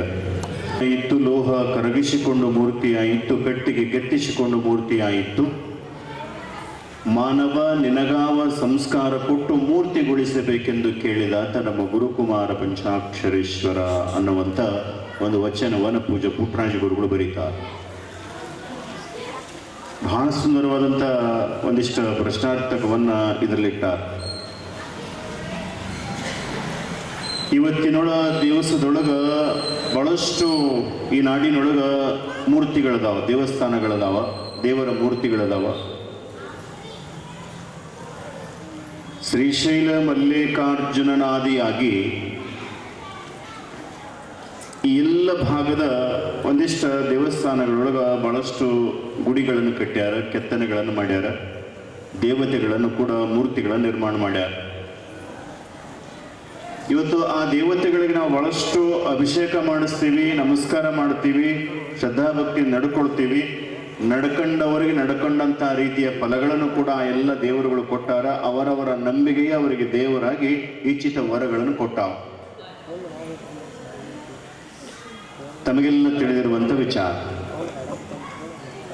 ಅವರವರ ನಂಬಿಕೆ, ಅವರವರ ಶ್ರದ್ಧೆ, ಆ ಶ್ರದ್ಧೆಗೆ ತಕ್ಕಂಥ ಭಕ್ತಿಗೆ ತಕ್ಕಂಥ ವರವನ್ನು ಆ ದೇವರುಗಳು ಕೊಟ್ಟಾವ. ತಮಗೆಲ್ಲ ತಿಳಿದಿರಲಿ, ದೇವರು ದೇವರಾಗಬೇಕಾದರೆ ಸುಮ್ಮನೆ ಆಗ್ಯಾವೇನು ಭಾಳ ಕಷ್ಟಪಟ್ಟ. ಒಬ್ಬ ಶಿಲ್ಪಕಾರ ಅದರದೇ ಆದ ಕಲೆಯ ಜ್ಞಾನವನ್ನು ಪಡ್ಕೊಂಡಿರ್ತಾನವ. ಕಲ್ಲಿನೊಳಗೆ ಶಿಲೆಯೊಳಗೂ ಕೂಡ ಸ್ತ್ರೀಲಿಂಗ, ಪುಲ್ಲಿಂಗ, ನಪುಂಸಕಲಿಂಗ ಅಂತ 3 ರೀತಿಯ ಕಲ್ಲುಗಳಿರ್ತಾವಂತ. ಒಂದು ಮೂರ್ತಿ ಮಾಡಬೇಕಾದ್ರೆ ಆಯಾ ಆಯಾ ರೀತಿಯ ಜ್ಞಾನ ಪಡ್ಕೊಂಡಂಥ ಶಿಲ್ಪಿ ಕಾಡು ಮೇಡು ಗುಡ್ಡ ಎಲ್ಲ ತಿರುಗಾಡಿ ಆ ಕಲ್ಲನ್ನು ಪತ್ತೆಸ್ತಾನೆ. ಆ ಕಲ್ಲನ್ನು ಪತ್ತೆಚ್ಚಬೇಕಾದ್ರೆ ಅದು ಸುತ್ತಿಗೆ ಚಾನ ತಗೊಂಡು ಒಡೆದ ನೋಡ್ತಾನೆ, ಇದು ಯೋಗ್ಯ ಹೌದಾ ಅಲ್ಲ ಅಂತ ನೋಡುವ ಸಂದರ್ಭದೊಳಗೆ ಆಗುವಂಥದ್ದೇನು ಅಂದರೆ, ಒಂದು ಒಡೆತಕ್ಕೆ ಬಿಚ್ಚಿ ಬಿದ್ದುವು ಅಂತಂದ್ರೆ ಆ ಕಲ್ಲದು ಯೋಗ್ಯ ಅಲ್ಲ ಅಂತ ತಿಳ್ಕೊಂಡು ಅದನ್ನು ಬಿಟ್ಟು ಮುಂದೆ ಹೋಗ್ತಿರ್ತಾನಂಗ. ಯಾವ ಕಲ್ಲು ಬಹಳ ಪೆಟ್ಟು ತಿಂತದ, ಬಡದಾಗಲೂ ಕೂಡ ಅದು ಬಿಚ್ಚಲಾರ್ದಂಗೆ ಹೆಂಗಿರ್ತದ, ಆ ಕಲ್ಲು ಯೋಗ್ಯ ಅಂತ ತಿಳ್ಕೊಂಡು ಗುರುತಿಸಿ ಅವಾಗೇನು ಮಾಡ್ತಾನೆ, ಆ ಕಲ್ಲನ್ನು ತಗೊಂಡ್ಬಂದು ತನ್ನ ಮನೆ ಮುಂದೆ ಕುಂತ್ಕೊಂಡು ಅದನ್ನ ಮೂರ್ತಿ ರೂಪದೊಳಗೆ ಮಾಡಬೇಕಾದ್ರೆ ಲಕ್ಷ ಪೆಟ್ಟುಗಳನ್ನು ಕೊಡ್ತಾನೆ ಚಾನು ಸುತ್ತಿಗೆ ತಗೊಂಡು. ಶಿಲ್ಪಿ ಕೈಯಾಗಿ ಸಿಕ್ಕಿದ್ದು 1, ತನ್ನ ಗಟ್ಟಿತನ ಉಳಿಸ್ಕೊಂಡಿದ್ದು 2, ಅದಾದ ನಂತರದೊಳಗ ಲಕ್ಷ ಪೆಟ್ಟು ತಿಂದಿದ್ದ 3. ಅಷ್ಟೆಲ್ಲ ಆದ ಮೇಲೆ ಒಂದು ರಾಜಯೋಗ ಗುರುತಿಸಿಕೊಂಡು ಮೂರ್ತಿ ಆದ್ಮೇಲೆ ಅದನ್ನು ತಗೊಂಡು ಬಂದು ಜಾಗಕ್ಕೆ ಇಟ್ಟು ಗುಡಿ ಕಟ್ಟಿದ ಮೇಲೆ ಅದಕ್ಕೆ ಜೀವಕಳೆ ಅಂತ ಮಾಡ್ತಾರೆ. ದೇವಸ್ಥಾನಕ್ಕೆ ಜೀವಕಳೆ ಅಂತ ತಿಳ್ಕೊಂಡು ಗುರುಗಳನ್ನ ಕರೆಸಿ ಅದಕ್ಕೆ ಜೀವಕಳೆಯನ್ನು ತುಂಬುತ್ತಾರೆ. ಅದಾದ ನಂತರದೊಳಗೆ 48 ದಿವಸ ರುದ್ರಾಭಿಷೇಕ ಮಾಡಿಸ್ತಾರೆ. ಆಮೇಲೆ ಭಕ್ತರಿಗೆ ಬಿಟ್ಟು ಕೊಡ್ತಾರ. ನಿಮ್ಮ ಭಕ್ತಿ ಆ ದೇವರ ಶಕ್ತಿ ಏನಾಗುತ್ತೆ ಮಾಡಿರಿ ಅಂತ ತಿಳ್ಕೊಂಡು ಮಾಡಿದಾಗ ಅವಾಗ ಆ ದೇವರು ದೇವರಾಗಿ ನಿಲ್ತದೆ. ದೇವರಾಗಬೇಕಾದ್ರೆ ಇಷ್ಟು ಕೆಲಸ ನಡೆದವ, ಸುಮ್ಮನೆ ಆಗಿಲ್ಲ. ಕಲ್ಲ ಕಟ್ಟಿಸಿಕೊಂಡು ಮೂರ್ತಿ ಆಗ್ಯದ. ನಾವು ಭಕ್ತರಾಗಿರ್ತಕ್ಕಂಥವ್ರು ದೇವರು ಕೊಡುವಂಥದ್ದು ಒಂದೇ ಸೂಚನೆ ಕೊಡ್ತಾನ. ನೀವೇನ್ ದೇವರಿಗೆ ನಮಸ್ಕಾರ ಮಾಡ್ತೀರಿ, ಮಾಡಿದಾಗ ದೇವ್ರು ಹೇಳೋದು ಒಂದ, ನಾನು ಸುಮ್ಮನೆ ದೇವರಾಗಿಲ್ಲ, ದೇವರಾಗಬೇಕಾದ್ರೆ ಇಷ್ಟೆಲ್ಲ ಕಷ್ಟಪಟ್ಟಿನಿ. ನೀವು ಒಂದಿಷ್ಟ ನನಗೆ ಶಿಲ್ಪಿ ಸಿಕ್ಕಾಗ ಹೆಂಗ ಸಿಕ್ಕ ಅದರಂಗ ನಿಮ್ಮ ಜೀವನದೊಳಗೆ ಒಬ್ಬ ಗುರು ಅನ್ನೋ ಶಿಲ್ಪಿ ನಿಮಗೆ ಸಿಗಬೇಕು. ಗುರು ಅನ್ನೋ ಶಿಲ್ಪಿ ಸಿಕ್ಕಾಗ, ಗುರುವಿನ ಗರಡಿಯಲ್ಲಿ ಪಳಗಿದಾಗ, ಗುರು ಸಂಸ್ಕಾರ ಹೊಂದಿದಾಗ, ಗುರುದೀಕ್ಷೆ ಪಡ್ಕೊಂಡಾಗ, ಗುರು ಮುಖೇನ ಏನ ಶಬ್ದಗಳು ಬರ್ತಾವ, ಏನು ಸಂಸ್ಕಾರ ಕೊಡ್ತಾನ, ಆ ಸಂಸ್ಕಾರಕ್ಕನುಗುಣವಾಗಿ ಒಬ್ಬ ಮನುಷ್ಯ ಆ ಶಿಲೆಯ ಉಪಾಧಿಯೊಳಗ, ಶಿಲ್ಪಿಯ ಉಪಾಧಿಯೊಳಗ ಗುರು ಆ ಶಿಷ್ಯನನ್ನು ತಯಾರು ಮಾಡ್ತಾನ. ಅವರದೇ ಆದ ಕ್ರಿಯೆಗಳ ಮೂಲಕ ಏನೆಲ್ಲ ರೀತಿಯೊಳಗೆ ಆ ಶಿಷ್ಯನನ್ನು ತಯಾರು ಮಾಡಿ ಮಾಡಿ ಮಾಡಿ ಮಾಡಿ ಮಾಡಿ ಅಲ್ಲಿ ಹಂಗ ಕಲ್ಲು ದೀಕ್ಷಾವಂತದ. ಅಲ್ಲಿ ಕೂಡ ಒಬ್ಬ ಗುರುವಿಗೂ ಇನ್ನೊಬ್ಬ ಗುರು ಸಂಸ್ಕಾರ ಕೊಟ್ಟಾಗ, ಆ ಗುರುವಿಗೂ ಇನ್ನೊಬ್ಬ ಗುರು ಸಂಸ್ಕಾರ ಕೊಟ್ಟಾಗ ಗುರು ಪೆಟ್ಟು ತಿನ್ನಬೇಕಾಗ್ತದೆ. ತಂದೆ ತಾಯಿ ಗುರು ಎಲ್ಲ ನೆರೆಹೊರೆ ಎಲ್ಲ ರೀತಿಯ ಸಮಾಜವನ್ನು ಅರ್ಥ ಮಾಡ್ಕೊಂಡು ಬದುಕಬೇಕಾದ್ರೆ ಒಬ್ಬ ಗುರುವಿನ ಸಂಸ್ಕಾರಕ್ಕೆ ಒಳಗಾದ ಮೇಲೆ ಬಹಳ ಪೆಟ್ಟು ತಿಂದ ಮೇಲೆ ಅವಾಗ ಆ ಮನುಷ್ಯಲ್ಲಿ ಆ ಜಾಗಕ್ಕೆ ಬರಬೇಕಾದ್ರೆ ಅಷ್ಟೆಲ್ಲ ಆ ಒಂದು ರೀತಿಯೊಳಗ ಸದಾ ಕಷ್ಟಪಟ್ಟ ಬಂದಿರ್ತ. ಶಿವಯೋಗ ಮಂದಿರದೊಳಗ ಬಹಳಷ್ಟು ಒಟುಗಳು ಇರ್ತಾರೆ, ನೋಡ್ಬೇಕು ನೀವು. ಅನಗಲ್ ಕುಮಾರ ಮಹಾಸ್ವಾಮಿಗಳಿದ್ದಂತಹ ಸಂದರ್ಭದೊಳಗ ಒಟುಗಳು ಅಲ್ಲಿ ತಯಾರಾಗಬೇಕಾದ್ರೆ ಪೂಜ್ಯರು ಕೂಡ ಒಂದು ಮಂದಿರದ ಪರಿಸರದಿಂದ ಬಂದಿರತಕ್ಕಂಥವರೇ. ನೆನಪಿರ್ಲಿ ತಮಗಿಲ್ಲ, ಅಲ್ಲಿ ಉಪ್ಪ ಖಾರ ಇಲ್ಲದ ಪದಾರ್ಥಗಳನ್ನು ಊಟ ಮಾಡಿ ಸ್ವತಃ ತನ್ನದೇ ಆಗಿರ್ತಕ್ಕಂಥ ಮನೆಯವರು ಬಂದರೂ ಕೂಡ ಅವ್ರನ್ನ ನೋಡಲಾರದೆ, ಹೆಣ್ಣು ಮಕ್ಕಳ ದರ್ಶನ ಆಗಲಾರದೆ ಮಂದಿರದೊಳಗ ಯೋಗಾಭ್ಯಾಸ, ಲಿಂಗ ಪೂಜೆ ಮಾಡುವ ಕಲೆ, ಜೊತೆಗೆ ಈ ಎಲ್ಲ ಭಾಷಣದ ಕಲೆ, ಹಾಗೆ ಅಂತೆಲ್ಲ ಜ್ಞಾನವನ್ನ, ಪುಸ್ತಕಗಳನ್ನು, ವೈರಾಗ್ಯದ ಶತಕಗಳನ್ನು ಓದತಕ್ಕಂಥ ಒಂದು ದೊಡ್ಡ ಲೈಬ್ರರಿ ಅದ. ಜೀವನದೊಳಗೆ ವೈರಾಗ್ಯ ಅಂದ್ರೆ ಅದು ಏನು ಫಲ ಕೊಡದಂತ ದೊಡ್ಡ ಜ್ಞಾನವನ್ನ ಮಂದಿರದೊಳಗೆ ಕಲಿಸ್ತಾರ ಸಾಧನಾ ಸಾಧಕರು, ಸ್ವಾಮಿಗಳು ಅಂತಂದ್ರೆ ನೀವು ತಿಳ್ಕೊಂಡಂಗ ಅಷ್ಟು ಸರಳ ರೀತಿಯಿಂದ ಸ್ವಾಮಿಗಳಾದವರಲ್ಲ. ಬಹಳ ಕಷ್ಟಪಟ್ಟ. ಒಂದು ಕಲ್ಲು ಸಿಲಿಯಾಗುವ ಉಪಾಧಿಯೊಳಗ ಶಿವಯೋಗ ಮಂದಿರ ಸಂಸ್ಥೆ ಒಬ್ಬ ಸ್ವಾಮಿಗಳನ್ನು ತಯಾರು ಮಾಡಬೇಕಾದ್ರೆ ಅಷ್ಟು ಕಷ್ಟಪಟ್ಟು ಅಷ್ಟೆಲ್ಲ ರೀತಿಯೊಳಗ ಒಬ್ಬ ಯೋಗ್ಯ ಗುರುಗಳಾಗಿ ನಿಲ್ಲಬೇಕಾದ್ರೆ, ತಮ್ಮ ಇಂದ್ರಿಯಗಳನ್ನು ತಾವು ಗೆಲ್ಲಬೇಕಾದ್ರೆ, ಇಚ್ಛಾ, ಬುದ್ಧಿ, ಮನ, ಪ್ರಾಣ ಅನ್ನುವಂಥದ್ದು ಸಂಸ್ಕಾರ ಹೊಂದಬೇಕಾದ್ರೆ ತಮ್ಮದೇ ಆಗಿರತಕ್ಕಂಥ ಸಂಸ್ಕಾರದ ಜ್ಞಾನದ ಮುಖಾಂತರವಾಗಿ ಕಾವಿ ಲಾಂಛನ ಧರಿಸಿದಾಗ, ಒಬ್ಬ ಗುರು ಆದಾಗ, ಗುರುಪೀಠದ ಮೇಲೆ ಕುಂತಾಗ, ಅವಾಗ ನೀವು ನಮಸ್ಕಾರ ಮಾಡಿದಾಗ ವರ ಕೊಡೋ ಶಕ್ತಿ ಅವಾಗ ಬರುತ್ತೆ. ಒಂದು ಕಲ್ಲ ಮೂರ್ತಿಯಾಗಿ ದೇವರಾಗಿ ವರ ಕೊಡ್ತದ ಅಂತಂದ ಮೇಲೆ ಒಬ್ಬ ಗುರುನೇ, ಜೀವ ಇರತಕ್ಕಂಥ ಒಬ್ಬ ಗುರು ಸಂಸ್ಕಾರ ಹೊಂದಿದ ಮೇಲೆ ಆ ದೇವರಿಗಿಂತಲೂ ಆ ದೇವರಿಗೆ ಆ ಪ್ರಾಣ ಕಳೆ ತುಂಬುವಂತ ಒಬ್ಬ ಯೋಗ್ಯ ಗುರುವಾಗಿ ನಿಲ್ಲಬೇಕಾದ್ರೆ ಆ ಒಂದು ಸಾಧನ ಅನ್ನುವಂಥದ್ದು ಬೇಕಾಗ್ತದ. ಕಲ್ಲ ಕಟ್ಟಿಸಿಕೊಂಡು ಮೂರ್ತಿಯಾಗ್ಯದ. ನೆನಪಿರ್ಲಿ, ಬದುಕಿನೊಳಗ ಕಷ್ಟ ಸುಖ ದುಃಖಗಳೆಲ್ಲ ಬರ್ತಾವಲ್ಲ, ಈ ಸಂದರ್ಭದಲ್ಲಿ ಸೋಲಬಾರದು. ಒಂದಿಷ್ಟು ವ್ರತನೇಮಗಳನ್ನು ಕಾಯ್ಕೋಬೇಕು ನಾವು. ಏನ ವ್ರತನೇಮ ಅಂತಂದ್ರೆ, ಪರರ ದುಡ್ಡು ಪಾಷಾಣ ಒಂದು, ಇಷ್ಟು ಸಾಕು ದೇವ್ರು ಚಂದ ಇಟ್ಟಾನ ಎರಡು, ಅದರೊಂದಿಗೆ ಆ ಎಲ್ಲ ಪ್ರತಿಯೊಂದು ದೇವರ ಸೃಷ್ಟಿಯನ್ನು ನೋಡ್ತಾ ನೋಡ್ತಾ ನೋಡ್ತಾ, ನೆರೆಹೊರೆಯವರು ನೋಡ್ತಾ ನೋಡ್ತಾ ಇನ್ನೊಬ್ಬರನ್ನ ನಾವು ಹೋಲಿಕೆ ಮಾಡ್ಕೊಳ್ಳಾರ್ದಂಗ ನಮಗ ನಾವು ಸ್ವಾಭಿಮಾನದಿಂದ ಬದುಕಿ ತುತ್ತಿಗೊಂದು ಸಲ ದೇವರೇ ನಿನ್ನ ಆಶೀರ್ವಾದ ಅಂತ ಬದುಕಿದೀವಿ ಅಂದ್ರೆ ಅದು ಶರಣ ಜೀವನ. ಇಂಥ ಜೀವನ ಸಿಗಬೇಕಾಯಿತು ಅಂತಂದ್ರೆ ಇಲ್ಲೊಂದಿಷ್ಟು ಸಾಧನ ಆಗಬೇಕು. ಪರೀಕ್ಷಾ ನಡೀತೇವ, ಇನ್ನೆಲ್ಲ ಪರೀಕ್ಷೆ ನಡೀತೇವ ಅಂದ್ರೆ ಬಸವಣ್ಣವ್ರು ಹೇಳ್ತಾರೆ, ವಿಷಯವೆಂಬ ಹಸುರನನ್ನ ಮುಂದೆ ತಂದು ಪಸರಿಸದಿರಯ್ಯ, ಪಶುವೇನು ಬಲ್ಲದು ಹಸುರೆಂದೆಳಿಸುವುದು. ಅವ್ರು ಬರೀತಾರ, ದನದ ಮುಂದ ಒಂದಿಷ್ಟು ಹಸಿರು ಕಂಡ್ರೆ ಅದು ಹೋಗಿ ತಿನ್ನೋ ಸ್ವಭಾವದ, ಮನಸ್ಸಿನ ಸ್ವಭಾವ ಹಂಗದ, ಹೋಗ್ತದ, ದುಃಖಕ್ಕೀಡಾಗ್ತದ. ಹೋಗ್ತದ, ತಮ್ಮದಲ್ಲದಕ್ಕೆ ಬಯಸ್ತದ, ಹೋಗ್ತದ. ಆ ಕಷ್ಟ ಕಾರ್ಪಣ್ಯಗಳಿಗೆ ಈಡಾಗಬೇಕಾದ್ರೆ ಆ ಮನಸ್ಥಿತಿ ಕಾರಣ ಆಗ್ತದ. ಅದಕ್ಕೆ ಬಸವಣ್ಣವ್ರು ಅಂತಾರ, ನನಗೇನು ಗೊತ್ತಿಲ್ಲ ಅಂತಾರ ಅವ್ರು. ಪಶು ಅಂತಾರ ತನ್ನ ಮನಸ್ಸನ್ನ ತಾವು ಅಂತಾರ, ಅದೇನು ಗೊತ್ತಿಲ್ಲ, ಹಸರು ಕಂಡ್ರೆ ಹೆಂಗ್ ಎಳಿತದ ಅದರಂಗ್ ನನ್ನ ಮನಸ್ಸದಪ್ಪ ಅಂತಾರ ಅವ್ರು. ಪಶು ನಾನು, ಪಶುಪತಿ ನೀನು, ನನ್ನ ಮನಸ್ಸಿನ ಸ್ವಭಾವ ಹಂಗದ. ಹಾಗಾಗಿ ಗುರುವೇ, ದೇವರೇ, ನನಗೆ ಪಶುತನ ಅಂತೇನದಲ್ಲ, ಯಾವುದೌದು ಯಾವುದಲ್ಲ, ಇದನ್ನು ತಿಳಿಯುವ ಜ್ಞಾನವನ್ನು ಕೊಡು. ನನ್ನ ಬದುಕಿಗೆ ಏನು ಬೇಕಾಗ್ಯದಲ್ಲ, ಆ ಬದುಕ ಏನೆಲ್ಲ ಆಶಾ ಆಮಿಷಗಳನ್ನು ಒಂದಿಷ್ಟು ದೂರಿಟ್ಟು ತೃಪ್ತ ಜೀವನವನ್ನು ಕೊಟ್ಟು ಇದ್ದಿದ್ದೇ ಬಂಗಾರ ಅಂತ ತಿಳ್ಕೊಂಡು ಕಣ್ಣಿಗೆ ಒತ್ತಿ ಬದುಕುವಂತ ಸುಂದರ ಜೀವನವನ್ನು ಕೊಟ್ಟು ಬಿಡು ಅಂತ ತಿಳ್ಕೊಂಡು ಬಸವಣ್ಣವ್ರು ಹೆಂಗೆ ಕೇಳ್ತಾರಲ್ಲ, ಇವತ್ತಿನ ದಿವಸ ನಮ್ಮ ಬದುಕು ಹೆಂಗಿರಬೇಕು, ಬದುಕು ಶ್ರೀಮಂತ ಆಗಬೇಕಾದ್ರೆ ವಸ್ತು ಒಡವೆಗಳಿಂದೆಲ್ಲ, ಭೂಮಿ ಸೀಮೆಗಳಿಂದೆಲ್ಲ, ಬದುಕು ಶ್ರೀಮಂತ ಆಗಬೇಕಾದ್ರೆ ನೆನಪಿರಲಿ ಒಳಗಿನ ಜ್ಞಾನದಿಂದ, ಒಳಗಿನ ಜ್ಞಾನದಿಂದ, ತೃಪ್ತಿ ಸ್ವಭಾವದಿಂದ ಕೊಡ್ತಾನೆ ದೇವರು, ಎಲ್ಲಿದ್ರು ಕೊಡ್ತಾನೆ. ಭಗವದ್ಗೀತೆ ಹೇಳ್ತದೆ, ಮನುಷ್ಯರೇ ನೀನೊಂದಿಷ್ಟು ಒಳ್ಳೆಯವಾದಿ ಅಂದ್ರೆ, ಒಳ್ಳೆಯ ಗುಣಗಳನ್ನ, ಒಳ್ಳೆಯ ಸಂಪದಗಳನ್ನ ನೀವು ಉಳಿಸ್ಕೊಂಡಿ ಅಂದ್ರೆ, ನೀನು ಸುಡುಗಾಡ್ಯಾಗ ಕುಂತಿರು, ನಿನಗಲ್ಲಿ ಒಂದು ತುತ್ತ ಅನ್ನ ಬುತ್ತಿ ಕಟ್ಟಿ ತಗೊಂಡು ಬಂದು ಕೊಡುವಂತಹವನ್ನು ನಾ ಸೃಷ್ಟಿ ಮಾಡ್ತೀನಿ ಅಂತ. ಒಳ್ಳೆ ತನಕ ಸ್ವಲ್ಪ ತೊಂದರೆಗಳದಾವ, ಇಲ್ಲಂತಲ್ಲ. ತೊಂದರೆ ಅಂದ್ರೆ ನಾವು ಅನ್ಕೊಂಡ್ರೆ ತೊಂದರೆ, ಇಲ್ಲಾಂದ್ರೆ ಲಾಭನೇ. ಅದು ಸುಖನೇ, ನಮ್ಮ ಭಾವನೆಯೊಳಗೆ ಸುಖ ದುಃಖ ಅಷ್ಟೇ. ಕೆಲವೊಬ್ಬರಿಗೆ ಕೆಟ್ಟ ಬಿಸಿಲ ಬೆಳದಿಂಗಳಾಗ್ತದ,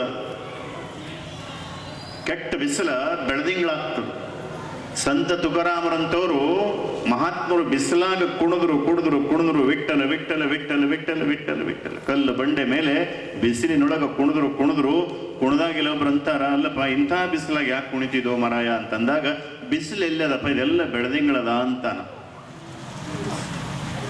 ಬಿಸಿಲೆಲ್ಲದಪ್ಪ ಬೆಳದಿಂಗಳಂತಾನೆ, ಇದ್ರ ಅರ್ಥ ಏನು ಅನ್ನುವಂಥದ್ದನ್ನ ಕೇಳಿದ್ರೆ, ದೇವರ ಮೇಲೆ ಪ್ರೇಮ ಅದ, ಆ ಪ್ರೇಮ ನನಗೆ ಶಕೆ ತಟ್ಲಾರ್ದಂಗೆ ಮಾಡ್ಯದ, ಅದು ಬೆಳದಿಂಗಳ ಬೆಳಕು ನನಗೆ ಕೊಟ್ಟದ ಅಂದ್ರ ಮೇಲೆ ದೇವರ ಮೇಲೆ ನನಗೆ ಪ್ರೇಮ ಅದ ಅಂತಾನ. ಹಂಗ ನಮ್ಮ ಜೀವನದ ಮೇಲೆ ಪ್ರೇಮ ಇತ್ತು ಅಂದ್ರೆ ನಮಗ ದುಃಖಗಳು ಕೂಡ ಬೆಳದಿಂಗಳ ಉಪಾಧಿಯೊಳಗೆ ಸುಖ ಕೊಡ್ತಾವ. ತಮಗೆ ತಿಳಿಯೋ ಭಾಷೆಯಲ್ಲಿ ಹೇಳೋದು ಅಂದ್ರೆ, ಈಗ ನಿಮ್ಮ ಕೊಳ್ಳಾಗ ಒಂದಿಷ್ಟು ಬಂಗಾರ ಅದ ಇಲ್ಲ, 4 6 8 ತೊಲೆ ಹಿಂಗೆಲ್ಲ ಬಂಗಾರ ಹಾಕೊಂಡಿರ್ತೀರಿ. ಇಷ್ಟ ಹಾಕೊಂಡಂತ ಬಂಗಾರ ನಿಮಗೆ ವಜ್ಜ ಅನ್ಸಂಗಿಲ್ಲ, ಅನಿಸದನ್ರಿ? ವಜ್ಜ ಅನ್ಸಂಗಿಲ್ಲ. ಅದರ ಬದಲಿಗೆ ಒಂದಿಷ್ಟು ಅಷ್ಟೇ ತೂಕದ ಕಲ್ಲಕ್ಕೋರಿ, ವಜ್ಜಾಗತ್ತಲ್ಲ. ತೂಕನೇ, ಭಾರನೇ. ಬಂಗಾರ ವಜ್ಜಾಗ್ಲಿಲ್ಲ, ಕಲ್ಲು ವಜ್ಜಾಯ್ತು. ಯಾಕೆ ಹೇಳಿ? ಸತ್ಯ ಇಷ್ಟೇ, ಅದು 1 ತೊಲೆ 1.5 ಲಕ್ಷ ಅಂತ ನಿಮಗೆ ಗೊತ್ತದ. ಅದರ ಬೆಲೆ 1.5 ಲಕ್ಷ. ಇದಕ್ಕೆ ಕಿಮ್ಮತ್ತಿಲ್ಲ. ಅದರ ಮೇಲೆ ಪ್ರೇಮದ, ಅದು ಬ್ಯಾಸರನ ಸವಲ್. ಇದ್ರ ಮೇಲೆ ಪ್ರೇಮ ಇಲ್ಲ, ಇದು ವಜ್ಜಾಗತ್ತೆ. ಇನ್ನು ಕಲ್ಲು ಬೇಡ, ಗುಂಡುಗಡಿಗೆ ವಜ್ಜಾಗ್ಯಾವ, ಬೆಳ್ಳಿ ಲಿಂಗದ ಕಾಯೇ ವಜ್ಜಾಗ್ಯಾವ ಅಲ್ಲ, ಗುರು ಕೊಟ್ಟ ಲಿಂಗನೇ ವಜ್ಜಾಗ್ಯಾದ. ತೆಗೆದು ಕೂಟಕ್ಕೆ ಹಾಕ್ತಾರ, ದೇವ್ರ ಮನೆಯಾಗ ಇಡ್ತಾರ, ಪೂಜಾ ಮಾಡ್ರಿ ಅಂತಂದ್ರೆ ಅದು ವಾರಕ್ಕೊಂದ್ಸಲ ಪೂಜೆ ಆಗ್ತದ, ಕೊಳ್ಳಾಗ ತಯಾರಿಲ್ಲ. ಲಿಂಗ ವಜ್ಜೆ ಆಯ್ತು, ಬಂಗಾರ ವಜ್ಜೆ ಆಗ್ಲಿಲ್ಲ. ಎದಕ್ಕ ಅಂದ್ರೆ ಅದರ ಮೇಲೆ ಪ್ರೇಮ ಐತೆ, ಅದು ವಜ್ಜೆ ಆಗ್ಲಿಲ್ಲ. ಇದ್ರ ಮೇಲೆ ಪ್ರೇಮ ಇಲ್ಲ, ಇದು ಭಾರ ಆಯ್ತು. ಬದುಕು ಕೂಡ ಅಷ್ಟೇನೆ. ನಾನು, ನನ್ನವರು, ತನ್ನವರು, ಊರು, ಸೀಮೆ ಅಂತ ಏನು ಬದುಕ್ತೀವಿಲ್ಲ, ಅದರೊಳಗೆ ಹಿನ್ನೆಲೆ ನೆನಪಿಟ್ಟುಗಳು. ಎಲ್ಲರ ಮೇಲೆ ಪ್ರೇಮ ಇತ್ತು ಅಂದ್ರೆ ನಿಮಿಷನೂ ಕೂಡ ಸ್ವರ್ಗ ಸಮಾನವಾದ ಜೀವನ ಈ ಭೂಮಿ ಮೇಲೆ ಕಳಿಬಹುದು. ನಿಮಿಷ ಬ್ಯಾಸರನಾಗಂಗಿಲ್ಲ. ಬದುಕಿನ ಮೇಲೆ ಪ್ರೇಮ ಇತ್ತು ಅಂದ್ರೆ ನಿಮಿಷ ಕೂಡ ಎಲ್ಲವೂ ಬಂಗಾರನೇ. ಬದುಕು ಬ್ಯಾಸರ ಕಾರಣ ಏನು ಅಂದ್ರೆ ಯಾರ ಮೇಲೆ ಪ್ರೇಮನೇ ಇರಲಿಲ್ಲ, ನನ್ನವರು ಅನ್ನುವಂಥವ್ರು ಯಾರಿಲ್ಲ ಅನ್ನುವಂಥ ಭಾವನೆ ನಾವು ತಂದುಕೊಂಡಿವಿ. ಹಾಗಾಗಿ ನಮಗೇನು ಅನ್ನಿಸ್ತದ, ಎಲ್ಲವೂ ಭಾರ, ಎಲ್ಲವೂ ಬೇಸರ. ಯಾರು ಮಾತಾಡ್ಸಕ್ ಕುಂತರು ಬೇಸರ, ನಿಂತರು ಬೇಸರ, ಎದ್ದು ಬೇಸರ, ಇದು ಬೇಸರ. ಹಾಗೆ ಇಲ್ಲಿ ಪ್ರೇಮ ಅನ್ನುವಂಥದ್ದು ನಮ್ಮೊಳಗ ಇತ್ತು ಅಂದ್ರೆ ಬದುಕು ಚಂದ ಇರ್ತದ. ಹಾಗೆ ಇಂಥ ಬಾಡಿ ಹೋಗುವ, ಬತ್ತಿ ಹೋಗುವ, ಮುಗಿದೋಗುವ ಜೀವನದೊಳಗ ಎಲ್ಲಾ ಕಾಲಕ್ಕೂ ಇರುವ ದೇವರ ಮೇಲೆ ಒಂದಿಷ್ಟು ನಿರಂತರ ಪ್ರೇಮ ಇರಿಸ್ಕೊಂಡಿವಿ ಅಂತಂದ್ರೆ, ಆ ಪ್ರೇಮ ನಮ್ಮ ಮೇಲೆ ಇತ್ತು ಅಂದ್ರೆ ಕುಣಿತನ ಮನುಷ್ಯ. ಕುಣಿತಾನೆ ಕುಣಿತಾನೆ, ಸಂತೋಷ ಪಡ್ತಾನೆ, ಭಜನೆ ಮಾಡ್ತಾನೆ, ಹಾಡ್ತಾನೆ, ಬರೀತಾನೆ. ನಿಮಿಷ ನಿಮಿಷವೂ ಕೂಡ ಸ್ವರ್ಗ ಸಮಾನವಾಗಿ ಕಳೀತಾನೆ. ಆ ಕಳೆಯಕ್ಕೆ ಕಾರಣ ಏನಂದ್ರೆ ಒಳಗಿನ ಪ್ರೇಮ ಮಾತ್ರ ಸಾಧ್ಯ ಅನ್ನುವಂಥದ್ದು ಹೇಳೋದ್ರ ಜೊತೆಗೆ ದೇವರು ಅಂದ್ರೆ ನಾವು ನೀವು ತಿಳ್ಕೊಂಡಂಗ ಬರೇ ಗುಡಿಗುಂಡಾರದಾಗಿಲ್ಲ, ಪ್ರೇಮದಾಗದ. ದೇವ್ರಂದ್ರೆ ಪ್ರೇಮ ಸ್ವರೂಪ. ದೇವ್ರಂದ್ರೆ ನಾವು ಹಚ್ಕೊಳ್ಳುವಂಥದ್ದು. ಎಲ್ಲೋ ಹುಡುಕಿದೆ ಇಲ್ಲದ ದೇವರ ಕಲ್ಲು ಮಣ್ಣಿನ ಗುಡಿಯೊಳಗೆ, ಎಲ್ಲೋ ಹುಡುಕಿದೆ ಇಲ್ಲದ ದೇವರ ಕಲ್ಲು ಮಣ್ಣಿನ ಗುಡಿಯೊಳಗೆ, ಇಲ್ಲೇ ಇರುವ ಪ್ರೀತಿ ಸ್ನೇಹಗಳ ಗುರುತಿಸದಾದನು ನಮ್ಮೊಳಗೆ. ಸುತ್ತಮುತ್ತ ಅದ ನಮ್ಮ ಪ್ರಪಂಚ, ಅದನ್ನ ನಮ್ಮವ್ರನ್ನ ನಾವು ಗುರುತಿಸ್ಲಿಲ್ಲ. ಬರೀ ದ್ವೇಷ, ಬರೀ ದ್ವೇಷ, ದ್ವೇಷ, ದ್ವೇಷ. ಅವ್ರಂಗಳದ ಕಸ ಈ ಕಡೆ ಬಂತು ಅಂದ್ರು ಜಗಳ ಇಲ್ಲ, ಯಾರೋ ಯಾರಿಗೆ ಬೈದರು ಅಂತಂದ್ರು ಸುಮ್ಮನೆ ಜಗಳ.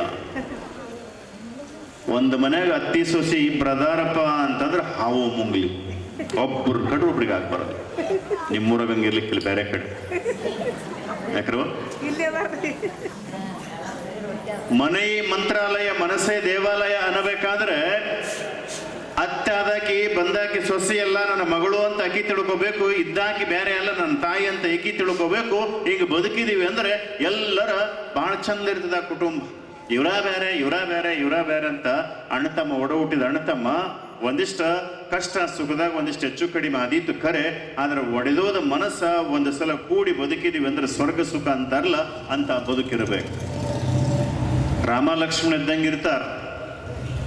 ಆ ಕಡೆ ಮನೆಗೆ ಒಬ್ರು, ಈ ಕಡೆ ಒಬ್ರು ಮನೆಗೆ ಬಂದವರು ಗಂಡನ ಏನೇನ ಹೇಳಿ ಹೇಳಿ ಹೇಳಿ ಅಣ್ಣ ತಮ್ಮನ ಹೊಡಿತಾರ, ಮನಸ್ಸು ಬೇರೆ ಬೇರೆ ಮಾಡ್ತಾರ.